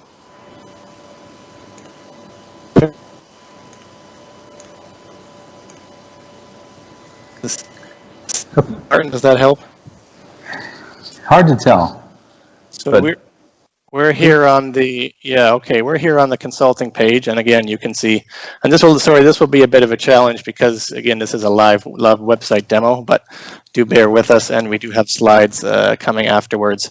Look, you can see the latest opportunities here on the consulting page, our latest guidelines and reference guides from our consulting selections, and again procurement plans, contracts awarded, lists of shortlisted firms, where you can, again, find out more information. Now, if we go back to the operational procurement page and keep scrolling down, again, we're still here at operational procurement. And if we keep scrolling down, we have a button on institutional procurement. Okay, and that means opportunities for supplying goods and services to ADB's headquarters and its field offices. For example, office supplies or IT help desk or these kinds of things. If you're interested in these kinds of opportunities, click right here and you will find those kinds of opportunities for you. Likewise, right below it, we have a link to our COVID response page. Okay, this is what Charlene was talking about in her presentation. And if you click on this, you are taken to this page, and here you will find all of our active COVID-19 related business knowledge and outreach and opportunities for you. So for example, if you are a vaccine cold chain specialist, there is a live opportunity for you right here to which you could apply. Okay. Now, if we go back to the operational procurement page again, there's one more thing I'd like to show you there. And that is there's plenty of other things on this page, guidelines, and if you have complaints, you can submit them here. But most importantly is this one right here, projects and tenders. And I've been sending this to many of you through the Q&A chat box, okay? This is probably the most important page on the ADB website. And if you click on it, and you can also access it at the top of the page, just for reference as well, okay? You can also access it right here. If you click on that, you end up right here, okay? And this will load for you in a moment.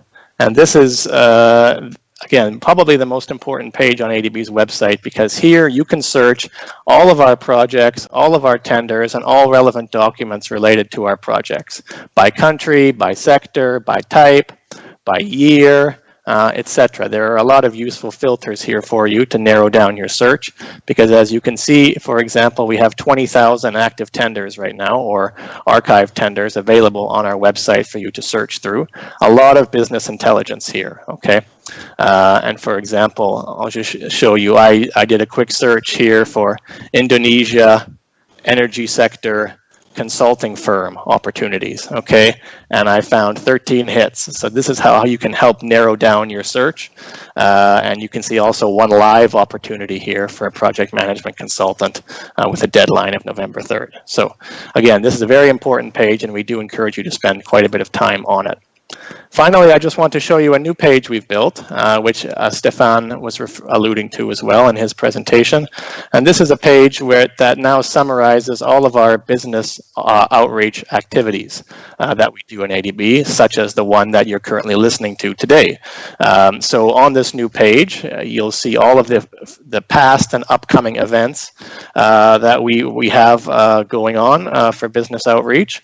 And we've also got sub-pages here that you can find out more information about our annual Business Opportunities Fair, which we were, until the pandemic started, we were holding every year in our headquarters, and also our Business Opportunities Seminars and other outreach events, such as this one, okay?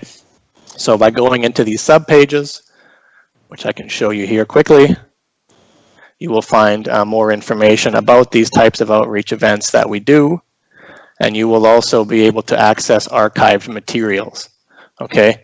And these archived materials will include the materials from today's event. They will go up here as well. So you'll be able to download all of the PowerPoint presentations, you'll see images, etc. And you can see here, for example, an events calendar showing upcoming and past events. And down here at the bottom, you see the link to archived materials.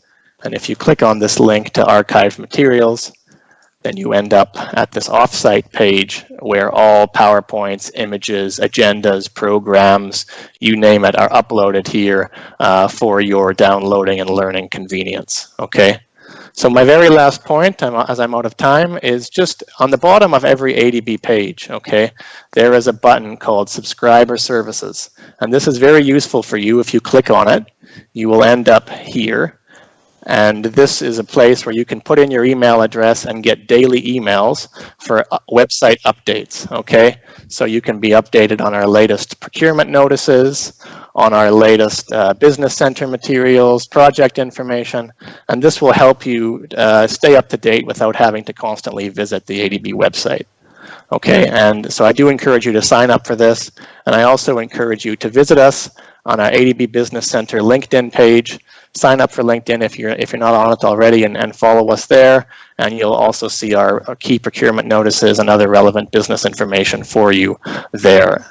So I hope that was helpful for you. And again, there will be slides of what I just showed you circulated after the end of the event in case you did have trouble seeing the website because of bandwidth issues or anything like that. And I'll now go back to answering your questions in the Q&A box. So thank you very much. Okay, thanks for that, Julian. The ADB website is certainly a wealth of information and transparency, and lots of good changes. So we definitely encourage everyone in the audience to go take a look themselves. Plenty of information there. Our next panel, as I said before, is with the Sustainable Development and Climate Change Department. But before we get to that, we want to cue a video to showcase the great work that ADB has done in procuring and delivering supplies to countries affected by COVID-19. Okay, Shanu. So please, cue video.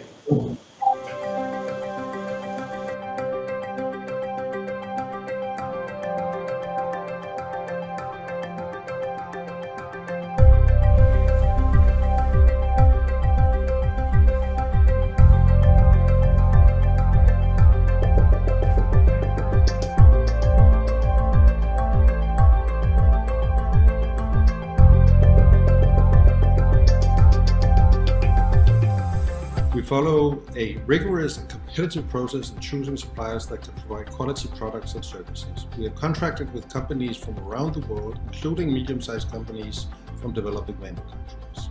We have also contracted partner organizations that can provide logistics and quality control.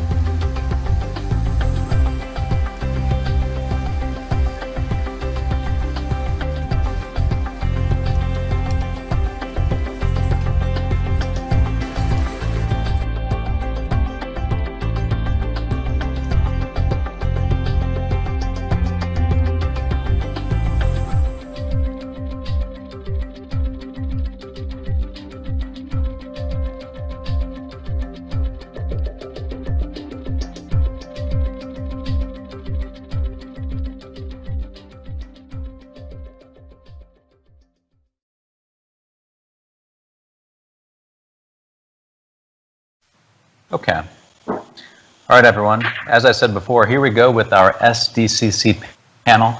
The discussion will be around Strategy 2030 in ADB's response to COVID-19 in health and other sectors as well. Let me introduce first our 4 panelists. So we have Manoj Sharma, who is chief of ADB's urban sector. He is leading ADB's efforts on making cities more livable, following a cross-sector and cross-thematic approach for providing integrated solutions. Manoj has 28 years of experience working with ADB and the government of India. He has led multi-sector teams for designing and implementing complex and innovative projects for urban infrastructure and economic corridor development in several countries in Asia. He also has supported the strategic development of the urban, water, and industrial sectors while at the bank. Our next panelist, Mr. Tom Pinello, Chief of SDCC's Water Sector Group and leads policy, knowledge, and portfolio innovation. With a career spanning for more than 17 years at ADB, he has led water operations in Central, South, and Southeast Asia, including postings in Indonesia and Uzbekistan. Mr. Pinello also served as ADB's country director in Afghanistan, no doubt a challenging position. Prior to ADB, he worked at the World Bank as a water resources management specialist. Next, our panelist, Dr. Yongping Zhai, has been working on energy development in Asia and Africa for more than 25 years. Mr. Zhai has 12 years of experience at ADB and is currently chief of the energy sector group within SDCC. In this role, Mr. Zhai is in charge of overall policy coordination and technical support to ADB energy sector operations. He also served as an assistant professor at the Energy Technology Division, Asian Institute of Technology in Bangkok, Thailand.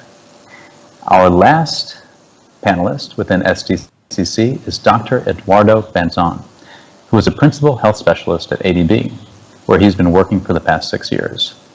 Prior to ADB, he was regional advisor to the World Health Organization for health financing for the Eastern Mediterranean region and WHO health economist in Bangladesh. He was also president and CEO of the Philippine Health Insurance Corporation, World Bank Senior Health Specialist for the East Asia and the Pacific region, as well as a faculty member of the University of the Philippines College of Medicine and the Ateneo Graduate School of Business. So please, those in the audience, join me in welcoming our SDCC colleagues and panelists to talk through some very interesting topics this afternoon. Okay, so maybe Yongping, I'll ask you to kick it off and give us some insights into the energy sector. Firstly, could you remind us about the situation for energy projects in ADB regarding sustainable development goals in respect to the Paris Agreement?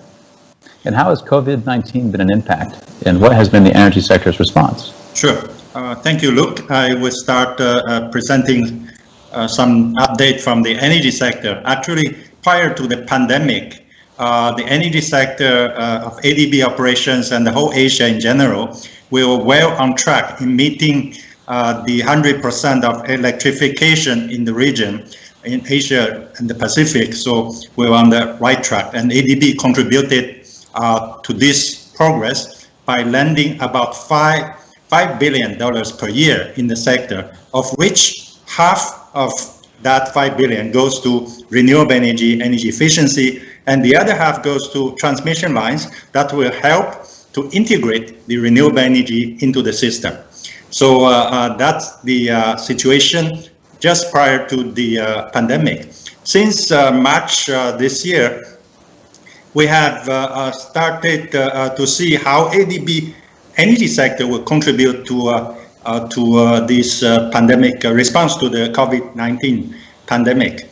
And specifically, we made sure that the energy sector will continue to support the business, let's say as usual within quote, so that we can continue our work with power supply and in using more and more renewable energy. What we realize is that during the pandemic, the renewable energy, the share of renewable energy has increased because renewable energy does not depend on a long supply chain, mostly relying on local resources, sunshine and wind in the country. So in a way, renewable energy has shown resilience to the pandemic, and we want to encourage and do more of such investment in the future moving forward. And also specifically supporting our countries, because some companies have suffered cash flow problem because of during the pandemic, the collection of revenue has an issue. There are also lower demand in some areas, so that the power companies, some of them are suffering from a cash flow problem. So ADB provided emergency support to some of these companies so that they can continue their business during this difficult time. And lastly, I would like to also mention that we have considered, Dodo is here from health sector, so there is a perceived risk of virus transmission under the centralized air condition in public buildings. So ADB provided regional support in studying, assessing this risk and providing technical solutions. Thank you. Back to you, Luke. Thank you, Yongping. That's a very interesting comment about the central air being a health concern. In fact, let's now turn over to Dodo for some inputs from the health sector. Well, first of all, maybe just to get it general, Dodo, what are the health challenges in Asia and the Pacific? Thanks, Luke. So I think what's interesting is that what we have seen is that Asia really has become more healthy prior to COVID. And we have seen life expectancy increase. We have seen a change in the kind of illnesses that Asians were having. So from a communicable disease, we were controlling it so well. And our problem became, in a sense, became more of non-communicable disease, people getting old, aging, and that was the focus of that we were trying to address. Countries in Asia, because of this, became more ambitious. They were now talking of universal health coverage, really making sure that all of their population would address. During all of these times, there was a recognition, of course, that the possibility of an pandemic coming out of Asia was always there. Historically, a lot of past pandemics came out of Asia. So COVID came, and it has been quite a challenge. So we have seen Asia respond differently. There have been Asian countries that have really done well, really responding and managed the COVID. There are Asian countries that, unfortunately, the weaknesses that they have in their health system has been sort of aggravated or compounded by COVID. Nonetheless, when ADB has been responding to that in all of our countries, in addition to our support, of course, to making sure that that are specific to health systems, we are also providing support to make sure that countries can manage the health effects of the interventions. So it's been a challenge, and I don't know, probably before now the challenge we have is vaccines, but probably we'll talk about it later. Luke, over. Sure. Thanks, Dodo. I appreciate that. Did you want to pick up on the point raised by Yongping around the central air and what ADB did to look into that particular issue? Okay. That's quite interesting, because when the virus initially came, people actually thought that you need to be really near somebody else to get the infection. Then we started realizing that closed spaces, which we will have if in air-conditioned rooms, right? That means poor ventilation, could actually increase the risk of your infection. So this is, and Asia is, remember, lots of Asia is tropical. Okay, sure. Somebody actually said that air conditioning made Asia. So now, Yongping said that energy colleagues were going to be tremendous, because it will help us provide guidance on how to deal with ventilation, with poor ventilation, and really on how to advise countries and people how to. Air conditioning is good as long as you do it well. Yeah. Good point. Hard to live without it these days, but understand the risks are out there. Okay, thanks, Dodo. Now, maybe to Tom, and Tom's, of course, covering two sectors, the first being water. Just want to get a sense, Tom, can you provide an overview of the water sector at ADB in terms of just the types of projects and the investments, and what does that look like from a business opportunity point of view? Yeah, sure. Thanks, Luke. So water is across our portfolio, concentrated in a few areas. About half our lending traditionally has been for water supply, sanitation, and wastewater. And then the other half is split across irrigation and drainage, integrated flood risk management, water resources management, and then we have a bit in hydropower, but that's not a regular annual lending activity for us. And then the portfolio is about $2.5 to $3 billion a year. although we see a growth to about $4.5 or $5 billion annually, so it is growing. And with that growth, the other thing we see is diversification. Well, in real numbers, water supply sanitation will stay the same or increase, but we see more going into integrated flood risk management, irrigation and drainage, and I think that reflects the needs of the region, and partly with flood partly due to climate change. So for business opportunities, we see the traditional feasibility, detailed engineering design, and construction supervision, but we also see growth in certain areas, data technology, but we'll come back to that when I talk about some of the trends in the sector. Thanks. Thanks, Scott. That would be maybe that's a good pivot then. If you do want to talk about maybe some key innovations or trends within water. So certainly, so data and technology for, I think, all our businesses and infrastructure, GIS, decision support systems, SCADA, wireless sensors, remote sensing. Well, this is not, new in many countries. Many of our clients are taking this up. Smart water systems. Manoj is very familiar with this. This is the standard practice these days for our urban clients, and they're really taking it forward. Another thing that's not new, but really is focus on asset management and building this into all our projects, and also building more robust systems that require less asset management, less costs. So as a contractor or a designer, if you can give us systems that minimize life cycle costs, that's a big emphasis for us. Innovative financing and transactions, design, build, operate, these types of things, and while not necessarily a technology or a design, they do offer some interesting opportunities for contractors who can get into these types of things of building capacity, as well as managing, as well as building in a turnkey operation. And lastly, I just want to mention kind of nature-based solutions. That's a new direction for us, and a combination of both gray and green infrastructure. And again, the other thing I want to mention is climate change, and that's not a medium or long term. That's here, that's now, and that will affect our entire water portfolio. So climate adaptation is here, and the water sector is responsible for over 60% of ADB's climate adaptation financing. I'll stop there, Luke. Thanks, Tom. Some good points, really. This whole idea of minimizing life cycle costing, that's important for industry to understand how important it is for ADB in consideration for our projects, and also design, build, operate, and looking for companies that can execute those types of projects. Okay, so you did mention Manoj in the urban sector, so maybe we can get some input from him here, put him on the spot for a second. So Manoj, what are the issues and challenges that cities in the ADB region are facing, and how would you say that's changed in light of COVID-19?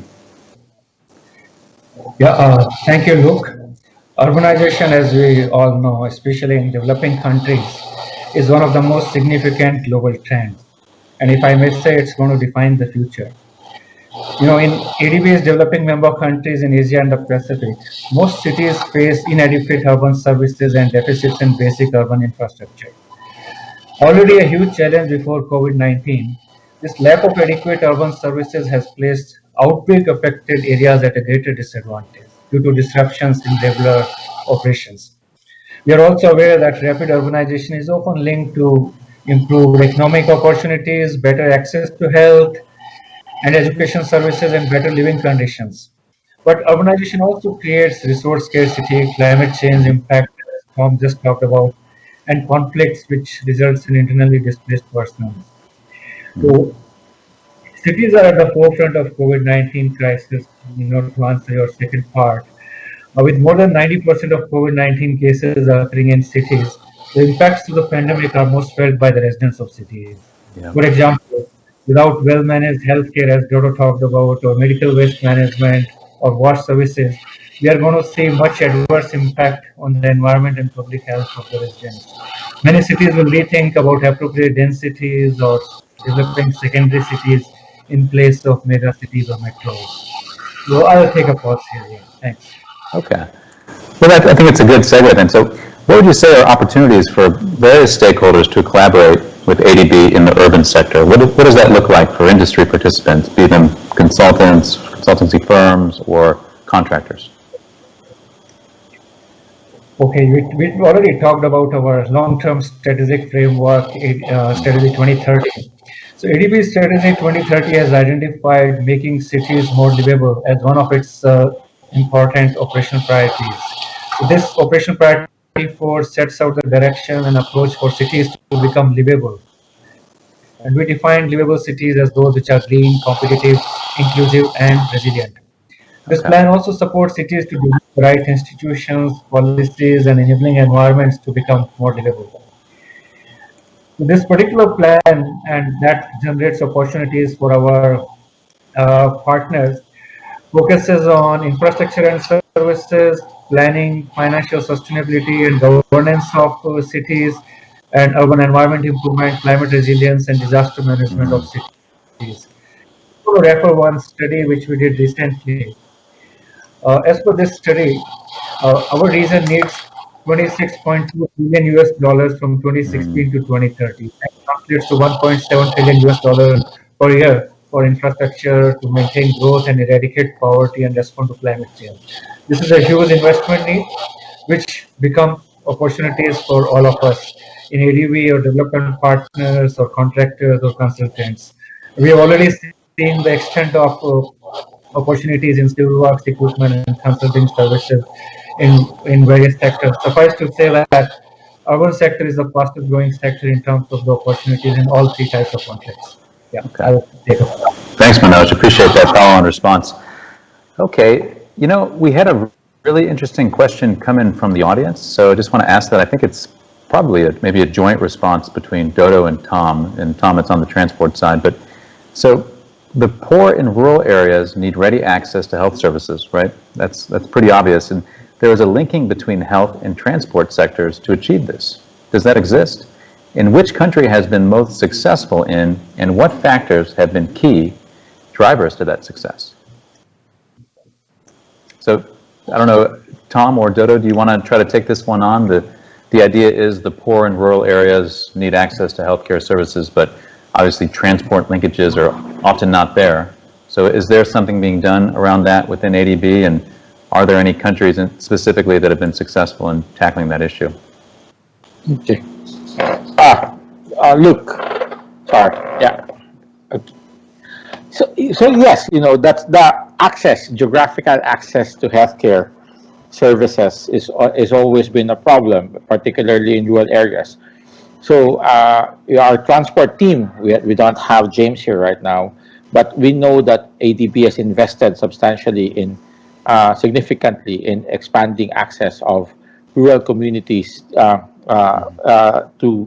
rural communities, and not to population centers, where usually that's where you will find the health facilities. We have also invested in mass transportation, which also within cities. It's not just in rural areas where we have problems with geographical access. Finally, from the health side, what we have also seen is technology, and this is where COVID-19 pandemic has actually, in a sense, made a sort of one of its few positive things. It has actually led to more transfer, more use, more application of health services being provided to the internet. So mHealth, telemed, all of that. A lot of the things that used to be pilot studies have now become part of a lot of country systems. And so, and that would means that you don't need the road to access healthcare services. So there are a transport response. There's going to be a health response, and ADB is supporting both of them.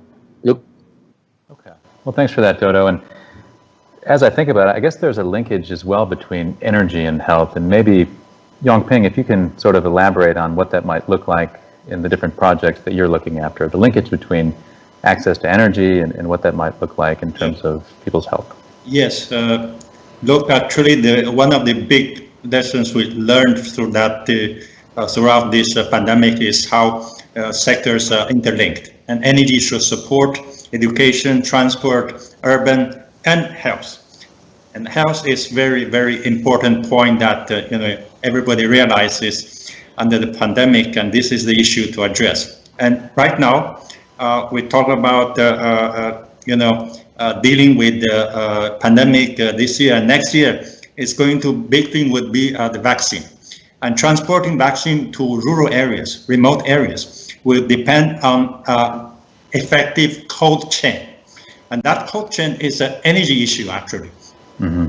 We're thinking to develop and make use of solar energy to make sure that the cold chain can be extended to remote rural areas in health centers in those areas. So, and this is one of the things we are going to study and make sure that this will be part of the support packages starting next year when the vaccine is available.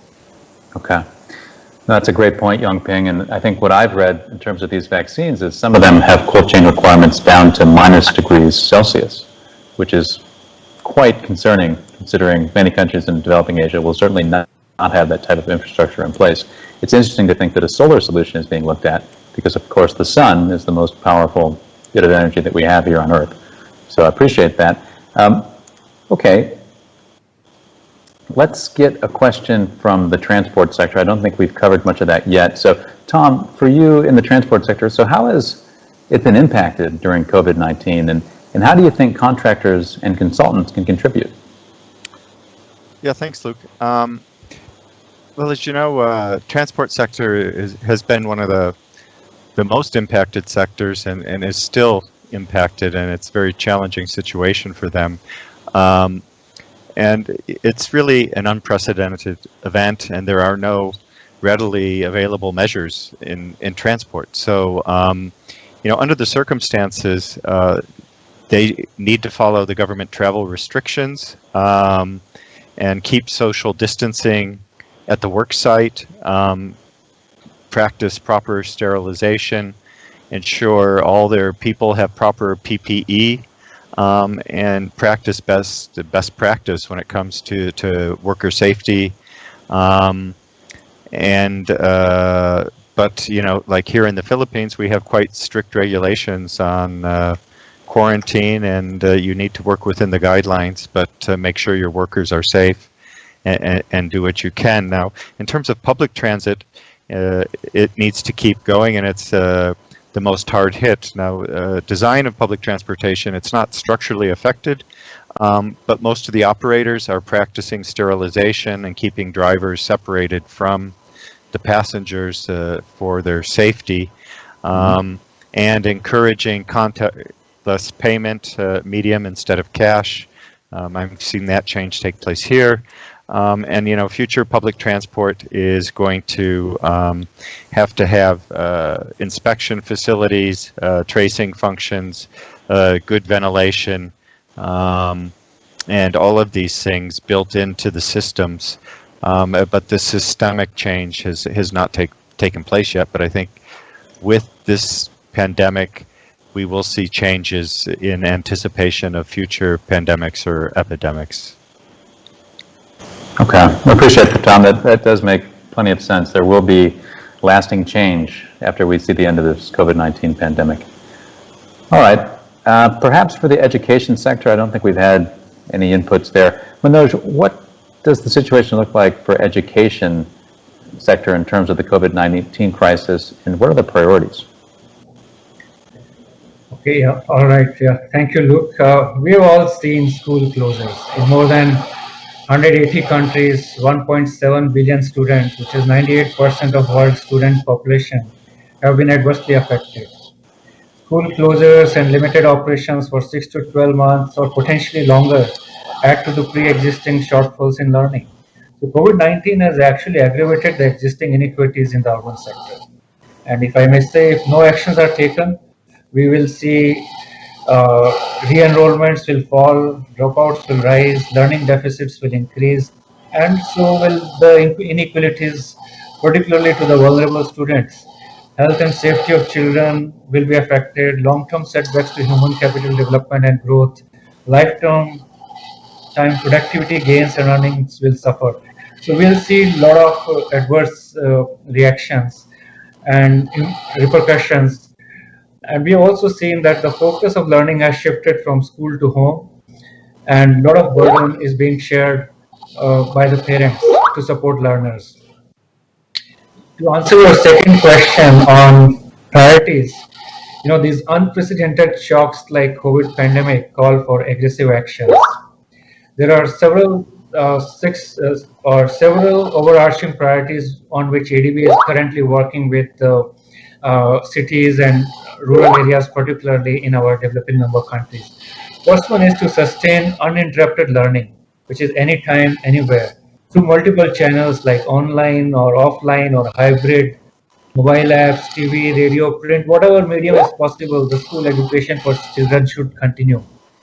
Okay. Second important priority is to ensure teachers' quality, including professional development. That was important pre-COVID and even now in post-COVID situation. Educational technology has become very important these days, but we have seen most of the investments going in augmented reality and virtual realities. And our developing member countries are far behind EdTech, as we call it, education technology. Just to borrow a phrase from what Ramesh said in the first session, he was quoting the ex-governor of RBI in India on 3 Rs. In education, also we use a concept of 3 Rs. The first one is to response, that is to ensure learning continuity. Second is to recovery, that is to reopen with safety precautions. And finally, rejuvenation, that is to formalize a new normal, which is a hybrid online, offline, and other kind of system which is context specific and suitable for students. ADB is taking up really several innovative examples to support our developing member countries. Thank you. Over to you. Okay. Thanks, Manoj. In trying to keep with schedule, although we are a bit over schedule, I wanted to come back to a couple of questions raised by the audience. So here's one from Mr. Jai. Question is, you mentioned wind and solar as renewable resources in the region.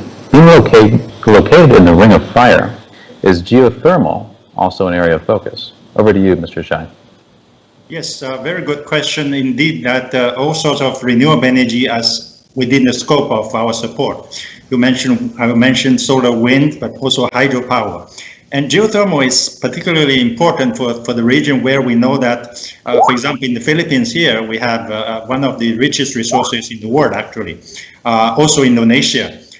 We are supporting geothermal-based power in Indonesia, and we supported in the past also the power, geothermal power in the Philippines. But I would say that geothermal for power is not the only geothermal technology we can consider. There are also all kinds of geothermal, low temperature geothermal resources can be used for heating purposes, like in China, for example. ADB supported the geothermal-based heating system in China. We are also considering actually another technology that is earth-based heat pumps, a kind of resources that we can tap through different technology for efficient heating. So geothermal technology, yes, for power, but also for other uses. Thank you. Okay. Thanks, Yongping. And there's another question that came up. I guess it's specific to the health sector. So, Dodo, if you don't mind, how is ADB involved in supporting the implementation of UHC? And for those that don't know, UHC is Universal Health Coverage across Asia, and what are current needs from different Asian nations when it comes to UHC? Over to you. Thanks, Luke. So, okay, one of the first, this year we have actually organized a meeting between health and finance ministers on the side of the ADB annual meeting, where we were talking about sustainable financing for UHC. So one of the things that we talk when we talk about UHC is really making sure there's enough more money is put into health, and ADB would supports a lot of our countries argue the case, or mobilize the financing, or do the necessary financing reforms in the way they finance healthcare, the way they pay their doctors, the way they pay their hospitals, and this our support would be the nature of either technical advice or in the nature of, if they have adopted specific financing reforms, we could help finance that. But it's not just about money. It's also making sure that you become more efficient in the way you deliver health services. And the financing is actually connected to that. So we also support health service delivery reforms, whether it's a shifting from let's say, countries now addressing non-communicable disease, taking care of chronic care, moving away from design of their health systems, which is like designed for problems 50 years ago, into the problems of now. No, health takes a long time to move. So we do also projects on that.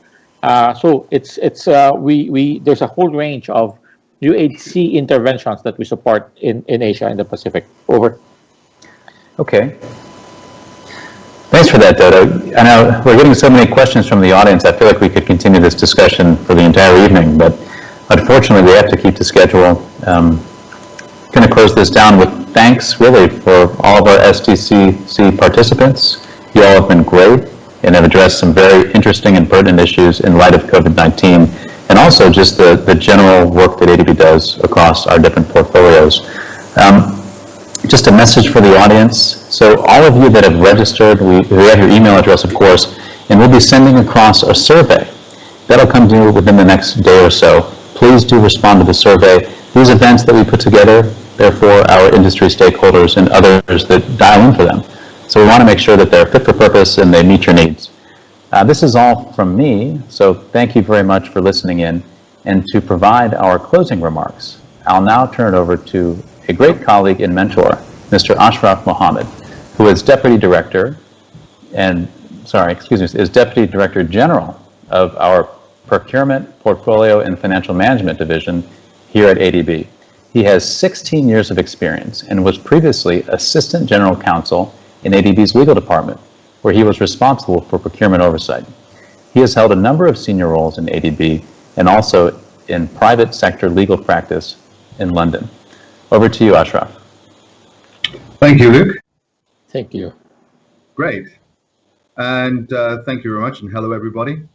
And congratulations to all the participants who are still with us. I'm sure there's many of us actually who are there. You've gone through 3 hours, almost 3 hours of a huge amount of information, and you're still interested for more, so well done. I'm not going to take too much of your time. I know it's getting late in many of the places that you are currently. Some of you might know that during the last 10 years, ADB annually organized business opportunities fairs in Manila as forums for consultants, contractors, manufacturers, suppliers, and civil society organizations interested in providing goods, works, and consulting and non-consulting services for ADB projects. Our original intention, actually, after last year's very successful business opportunities fairs, was to actually move it out of Manila, where it'd been for the last 10 years, and to go to our DMCs, to our developing member countries, and hold a fair 1 year in one of our countries, and then bring it back to Manila in alternative years. It's funny how fortune works, because we weren't able actually to go to the country that we had decided upon in Central and West Asia in 2020 for obvious reasons, but we were still able to actually take the event out of Manila by holding it virtually today. So anyway, we got there somehow.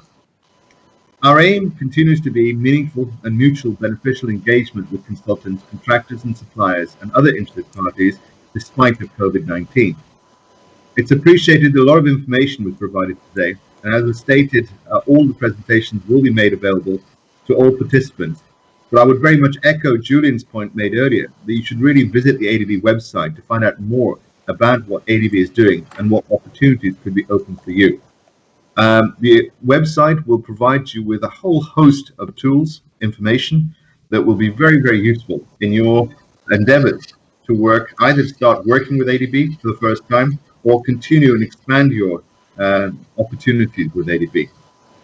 I'd also like to emphasize that ADB relies very much on our business partners in project preparation and implementation, and in supporting our client countries in many aspects, including developing strategic approaches to different challenges such as the COVID pandemic, capacity building and improving countries' resilience to different types of natural mandate disasters.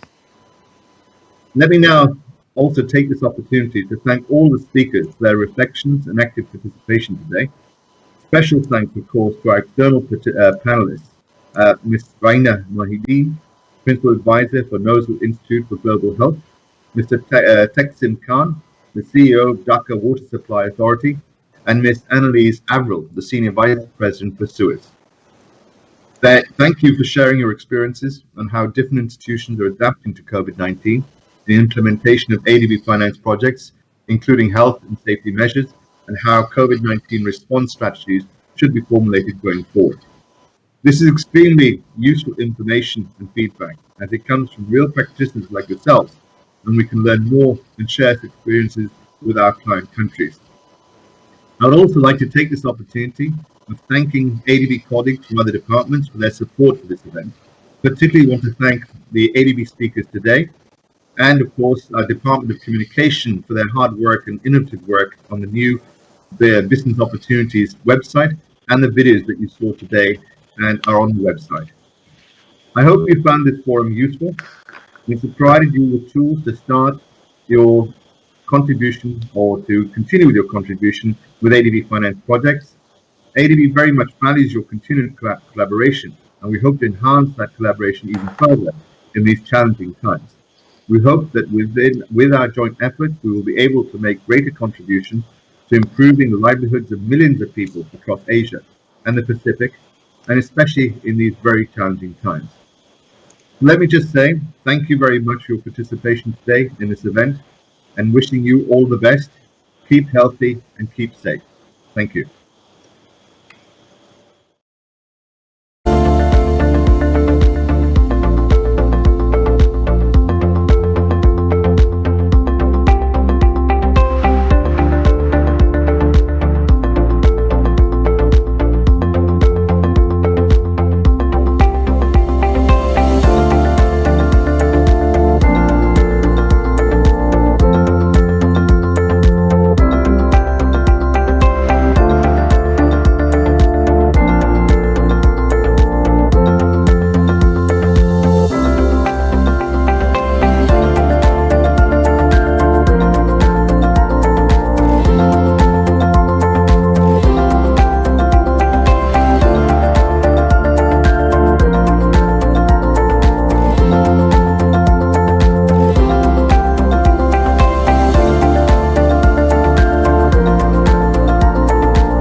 The Vietnamese government is supporting the fight against COVID-19 in multiple ways.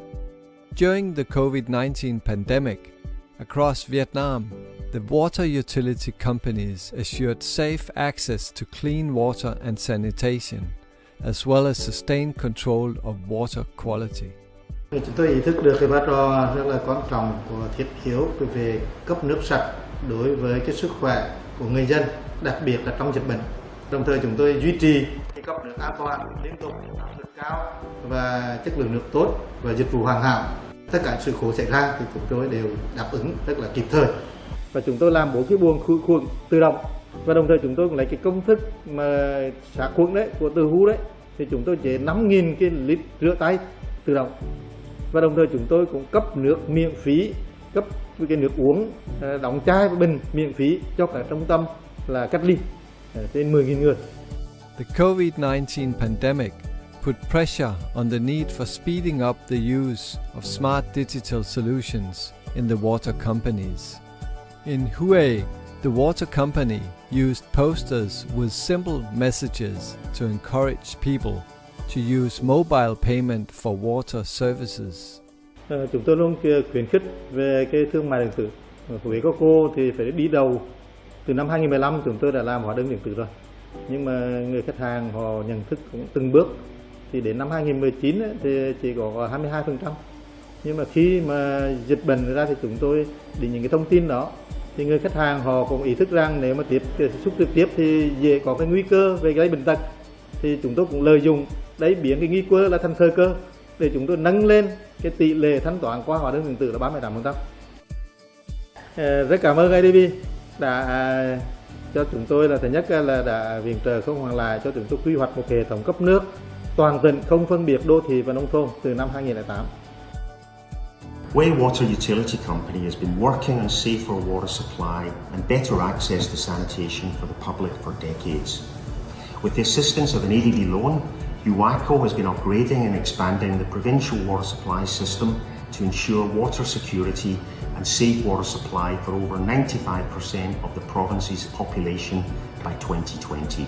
The use of digital technology in Way fits well with our approach to support client cities to enhance their planning, service delivery and financial management.